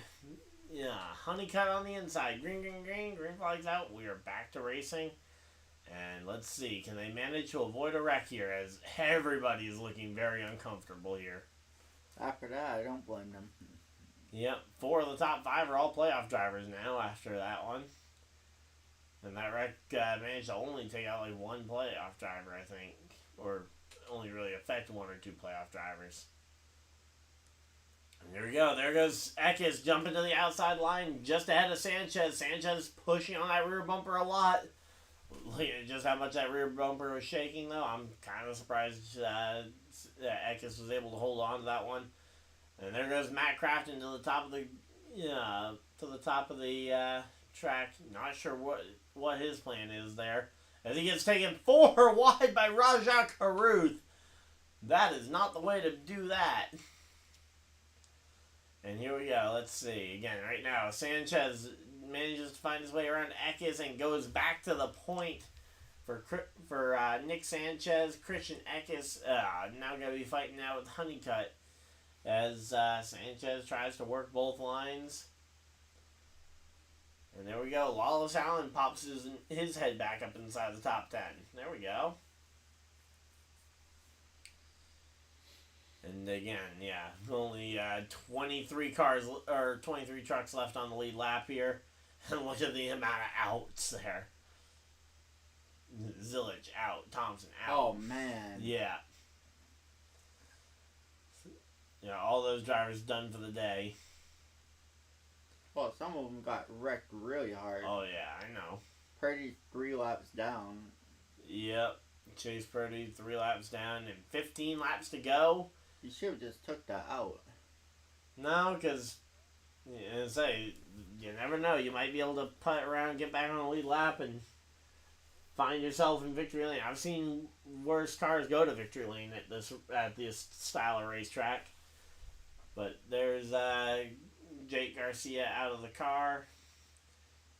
He was that initial car that got shoved into that one. And oh, there goes Sanchez again. Sanchez once again through the grass and back up into the field of traffic. And what on earth happened? Mason Maggio and the 28 of the FDNY truck goes around. That's Keith McGee, who ironically follows me on Instagram, I think. But yeah, and once again, Sanchez goes around, and he's got damage on that rear quarter panel. But on this one, he actually looks fairly decent compared to the other trucks. But Infinger, Taylor Gray, and Eckes, the top three. Look at that whole side on turn one. Yeah, on Maggio.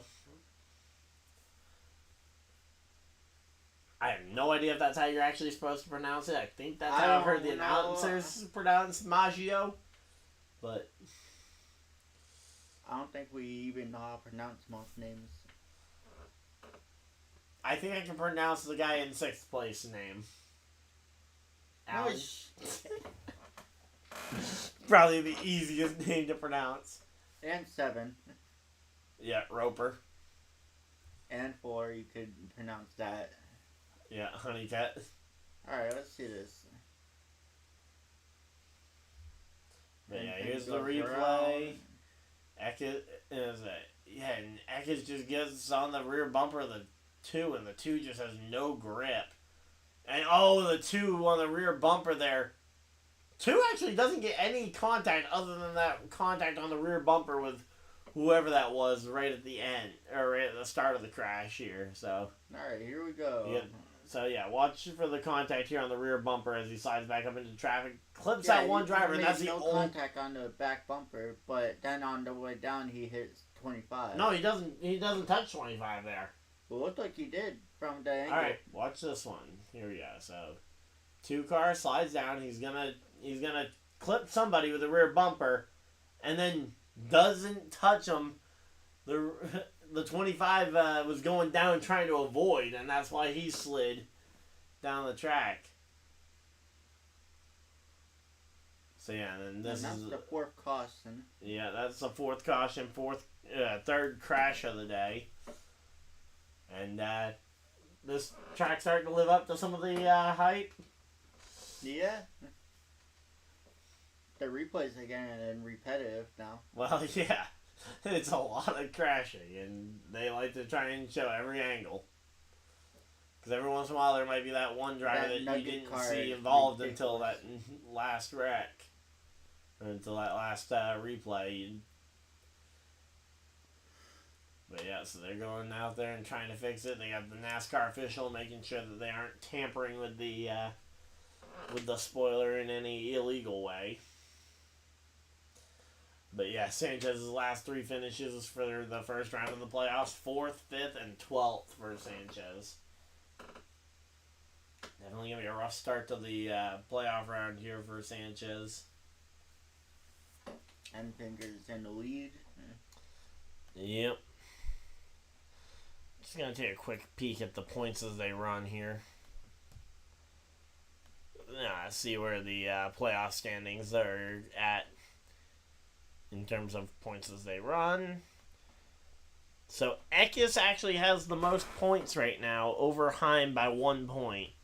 Grant Enfinger up to the 3rd highest amount of points, and the battle for the cut line is between Majeski and Taylor Gray. Raja Karuth is about 15 points out of the out as they currently run. Sanchez and Ankrum are about 16 and 20 points out respectively.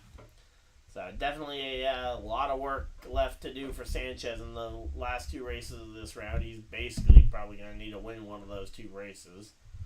Either Miami or Martinsville. And let's see. So that's the points as they run.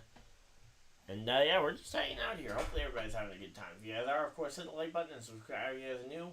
And let us know who you guys think is going to win this race.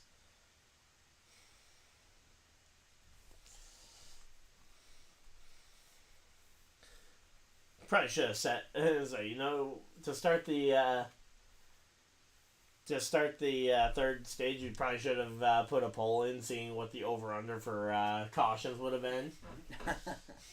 We could always do that with the last 13 laps, I believe it is. Yeah, I mean at this point, I would expect maybe 2, maybe 3 more cautions. I want to say probably like 2, maybe 1. All right.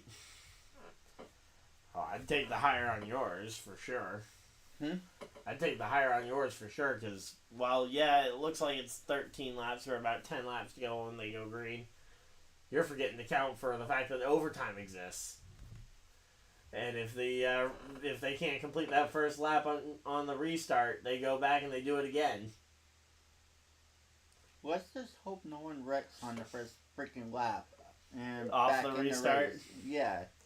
Yeah, that's what happens in overtime. If in overtime they do a 2-lap restart, and if a caution comes out before they take the white flag, they line them back up and do another 2 laps.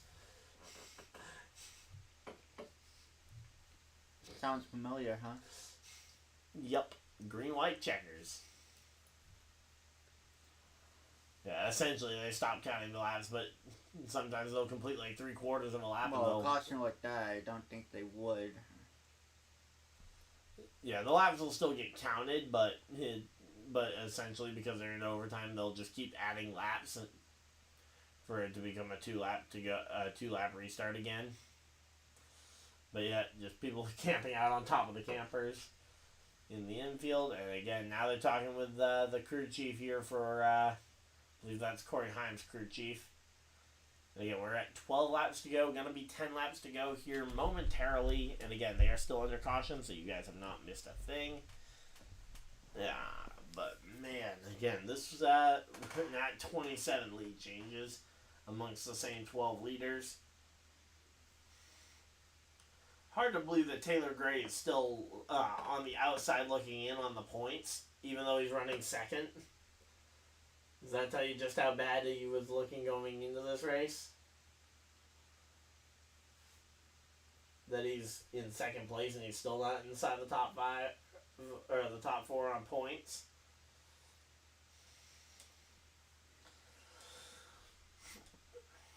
Doesn't help that the guy he's been battling with for points coming into this race with Grant Enfinger, who is currently looking like he could be the first driver to punch his ticket to Phoenix and lock himself into that Phoenix finale championship run. Is that Gray?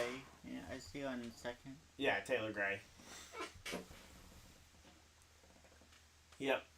Taylor Gray, Ryan Reed up to the top 5.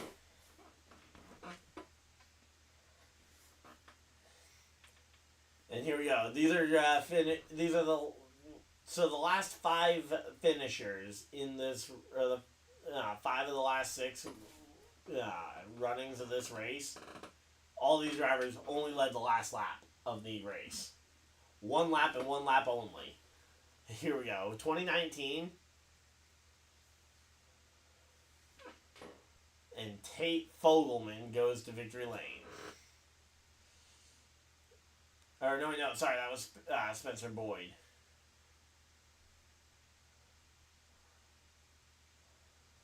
First career win for Spencer Boyd. And now he's in the 76 truck tonight. But he's in 16th right now. Yep. But yeah, all that entire list of drivers, though, are all recent drivers who have won here with only leading 1 lap. So let's see. Who do we think potentially that driver who leads only 1 lap could be today? Do we think, honestly, Reed could be in position for leading 1 lap and getting it? Corey Roper would be a funny one to see go out there and get the win.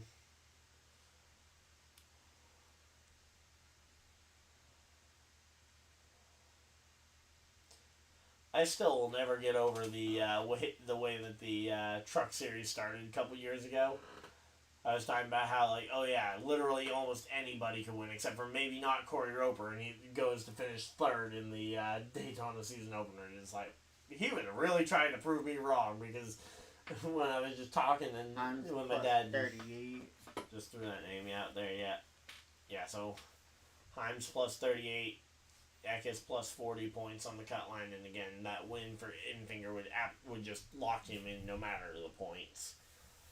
And yeah, Sanchez back 20 points, Caruth back 15, Ankrum back 14, Gray 13 behind Majeski for the final spot.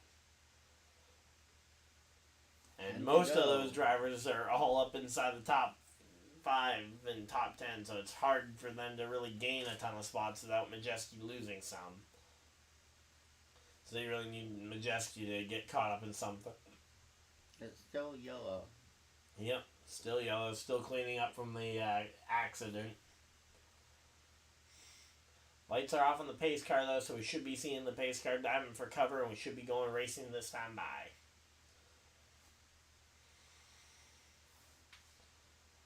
Alright, so let's see. It's weird how their back end swerves a little. Yep. Yeah, they're doing that to get their tires warmed up here. You know, the kind of swerving back and forth here. That's just trying to get some heat in their tires. Alright, let's see. Imagine if car number 95 goes and wins this one. That'd be funny. I don't even know who 95 is. Clay Greenfield. But yeah, I just saw the 95 out the corner of my eye, and I'm like, imagine if he just finds a way to win this one. He's currently in 10th place. Oh, there we go. Thank you, NASCAR, for going and putting Clay Greenfield on the screen for me. That guy. Imagine if he wins it. I guess they hear you talking. Yeah, maybe. Maybe they're listening into this broadcast here, trying to get an idea as to who they should be talking about. I mean, hey, granted, considering my track record, they probably should be keeping the camera on him in case of a wreck. But here we go. Pace truck is off, and we are ready to go back racing. And we're at 10 laps to go. Yeah, it'll be 9 to go at the line. Ring, ring, ring, ring like that. We are back to racing, and they're away like a herd of turtles. And, Matt Crafton real slow off the restart. Not sure if he missed a gear or something, but something went wrong with that truck, and that breaks off the back half of the field here. So the back, quarter of the field just got completely taken out, and now the entire battle is just the inside line right away. I think they're all trying to avoid that middle lane. Well, I think there is no middle at this point. Or either that or they're all in the middle because they're all in one line. If it's one line, are you all in the middle or are you all not in the middle because there is no middle? Okay, don't be a smartass. Except for in the back, they got 2 on the side. Yeah, they've got Greenfield and Honeycutt on the outside line there at the very back of the field. Here we go. Lawless Allen peeking to the outside, looking to see if maybe Taylor Gray might go with him if he makes the move. And obviously, I think the biggest thing for Taylor Gray is going to be looking to try and ditch whoever he does go with, because he's going to be trying to take the win for himself. Because if he wins it, got 19 bumper to bumper with him. Yeah, and if he can go up there and get the lead, he could go ahead and take this one. But yeah, the 9 and 19 are again, they can't officially lock bumpers. They can't stay locked to each other's bumper for too long without getting a penalty in this series because, well, the cars have too good a filtration system to where pushing on the back bumper doesn't overheat the radiator. In the Cup Series, it just naturally deals with itself because pushing on their rear bumper for too long overheats the radiator. Sounds fun too. And so the rule kind of self-polices itself, but in Truck and Xfinity Series fields, they have a rule against locking the bumpers for more than a couple seconds. So there we go, the 9 and the 19 getting locked up. But the problem is, again, just no one's really peeking to that outside here. 7 laps to go, and there's just no movement throughout the field here. Looks like they're just trying to keep the current spot. Yeah, I mean, I get it for some of the playoff guys, but Lawless Allen, a 3rd place doesn't do anything for him. A win changes his career probably here. And there we go, he's peeking to the outside, but not a full peak because you don't want to give up the bottom line to the 17 here. And say if I'm the 17, I'm going with the 33. If the 33 goes, I'm going with him because I think there's a good chance that we could potentially go ahead and flip this script and ultimately take this one from him. All right, so here we go. Let's see. All the way in the back, they're starting to get double file, but again, that's only 3 cars on the outside right now. And we've got ourselves 5 laps to go. We've gone green flag for these last 5. Can we somehow go the final 5 laps out of caution and end this thing with only 4 cautions on the day? That would be a real surprising way for this one to go. But, yeah, I'm definitely curious to see how this outside line works. There goes Rajah Caruth. He joins the outside line. He jumps to it, and he is going to try and get a push. There goes Coreyheim to the top line. Coreyheim going to go ahead up to the top and try and get a push here from Rajah Caruth. But he ended up going back to E. Well, yeah, he backed up for now, but, again, it's more about the long-term push versus a short-term game. Because, yeah, the fact that Majeski's back there, every point you can gain is an important point here.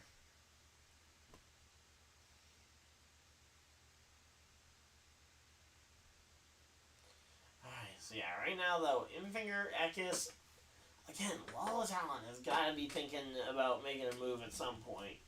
Of course, you don't want to make the move too early and then get cut right back under here. But here we go. Everybody's starting to get very dicey on that top line. Coreyheim and Rajah Caruth trying to side draft aggressively there as Caruth kind of bails on the top line and the top line evaporates.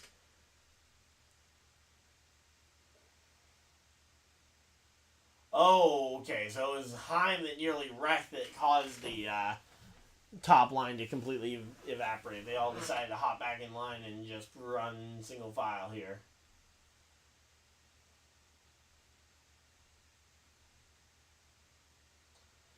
So yeah, right now, again, 3 laps to go, and it's single file here. I'm curious to see if it stays this way. Again, that WL line, if you go below it, it is out of bounds.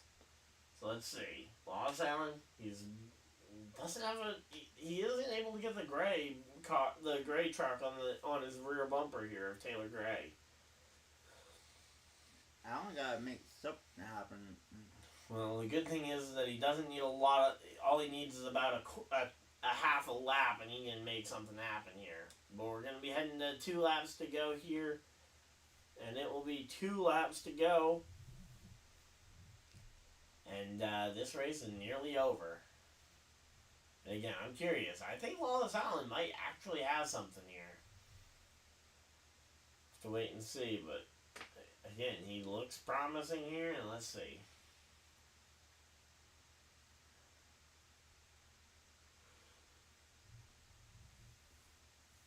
Alright, here we go. 2 laps to go, and drivers are popping out of line down the back straightaway again. We got Rajah Caruth up there. We got a couple of other drivers, but not enough support on that top line. We got 2 laps to go. Once they take the white flag, it will be the last lap, and the next flag ends the race. Right now, the 43 of Dye is the first car up there in the top line. Here we go. He's getting the momentum. Coming through the restart zone, and it will be 1 lap to go. The white flag is waving. Alright, so this race will end at the scheduled distance. If we see another flag, the next flag will end the race. Caution or otherwise. And here we go. Again, the outside line trying to build up something. Wallace Allen. There goes Taylor Gray. Come on, Wallace Allen. Come on, Allen. You got to try something. Come on. Get up there and try and take the push. No, nope. Trying to go 3rd. He's just going to sit there and take 3rd place here. As we come through. Oh, no, there he goes. No. Wallace Allen to the outside. Wallace Allen, he's going to get a push. No, Taylor Gray going to try and take it 3 wide on him. Taylor Gray. Big push on the outside. Gray. No! Tyler Ankrum spins on the last corner, and Infinger wins it. And big fireball in the back there. Oh, shit. Massive fire in the number 91 car of Ryan Reed. That boy was cooked. Yep, that he was. Oh, and there's Daniel Dye, Tyler Ankrum, the driver you thought would do best in the race. I said Purdy was gonna... Yeah, but when we were talking about of the four drivers who were sorry. on the outside looking in, you said Ankrum, and he was close. But well, at least he didn't end up on fire. Yeah, well, not on too much fire at least. But yeah, Infinger, Taylor Gray, Daniel Dye, the top three, Rajah Caruth fourth, and Wallace Allen still coming back to a top 5 finish here for Wallace Allen. I thought he was going to go top 2 at least. Yeah, and here we go. And again, Grant Infinger punches his ticket to the championship 4. He's going to Phoenix, and he will be racing in Phoenix in November for a championship. So he's got essentially a full month to prepare for Phoenix, and he doesn't even have to really worry about the next 2 races because he's locked in. The other drivers all have to worry, but again, Grant Infinger doing an amazing job on points, and now points don't matter for him as he will be in that winner or in that 4-way championship fight for the win. He brings it back down to the start finish line to go ahead and burn it down. Oh, come on! Is he really gonna do the lazy burnout? Yep, he's doing the lazy burnout. Just right into the wall, nose into the wall. Go ahead and burning it down there. Right at the finish line. Yep. Yeah, that's what's known as the lazy burnout, when they do the nose into the outside wall and then just burn it down, or into the pit wall. But yep, there we go. Grant Infinger takes the win at Talladega, but man, that finish did not disappoint. I don't think. How did you like that race? That was interesting. I was not expecting the last minute wreck. Yep. That is a Talladega staple, so yeah, we'll go through the full finishing order, but if you guys did just come for the race reaction, thank you guys for tuning in. Again, we'll go through the full leaderboard as well, but if you guys did just come for the reaction, we'll be back tomorrow, 4 p.m. Eastern Time for the NASCAR Xfinity Series race, and then on Sunday, it will be the NASCAR Cup Series, and we will be live as close to start time as we can, but it will definitely not. It'll be tough to be there right on time because, well, I do get out of work basically the same time the race is scheduled to start. But here we go. Let's go through the full rundown here on the leaderboard. And again, all these positions are unofficial because they got to figure out where everybody is at the time of caution due to the crash.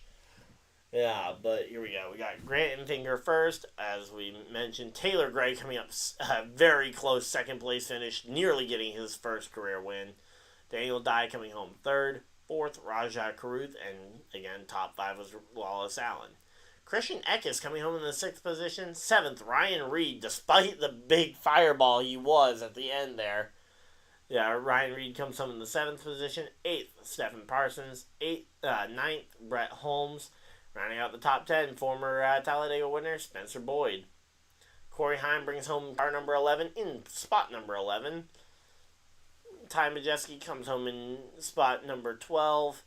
13th is Stuart Friesen. 14th, Tyler Ankrum. And rounding out the top 15 is Clay Greenfield. Corey Roper comes home in 16th. 17th, Jason White. 18th, Mason Maggio. 19th, Danny Bone. Caden Honeycutt rounds out your top 20 finishers. Norm Benning in 21st. Nick Sanchez 22nd. And Matt Crafton round out your lead lap finishers in 23rd. Dawson Sutton comes home 4 laps off the pace in the number 25 truck, finishing 24th. Chase Purdy 14 laps off the pace in 25th. Keith McGee coming home 15 laps shy of the checkered flag in 26th. William Sawalich finishes 21 laps down as he finishes in the 27th position. Lane Riggs coming home in 24 laps off the pace in 28th. 29th for Jake Garcia as he comes home as well 24 laps off the pace. Same with Tanner Gray, who also comes home 24 laps off the pace in 30th. Matt Mills and Dean Thompson both also coming home 24 laps off the pace in 31st and 32nd position respectively. Connor Zilic, the last of the drivers on that in that 24 laps to go crash, comes home 33rd. 34th for Johnny Sauter in his one and only truck race of the season. Defending champion Ben Rhodes comes home 47 laps off the pace, and Bailey Curry in the 41 coming home 68 laps shy of the checkered flag here today. That is your full finishing rundown there, and I still can't believe how much fire there was on that 91 car. But that is the full finishing order, so thank you guys for everybody that tuned in for this live stream. Again, we will be back tomorrow for the Xfinity Series race. You excited for that? Yeah. Alright, so that'll be all from me and Robert, and we will see you guys in the next video, live stream, whatever you guys decide to do with the rest of your night. Have a great night, everybody, and goodbye!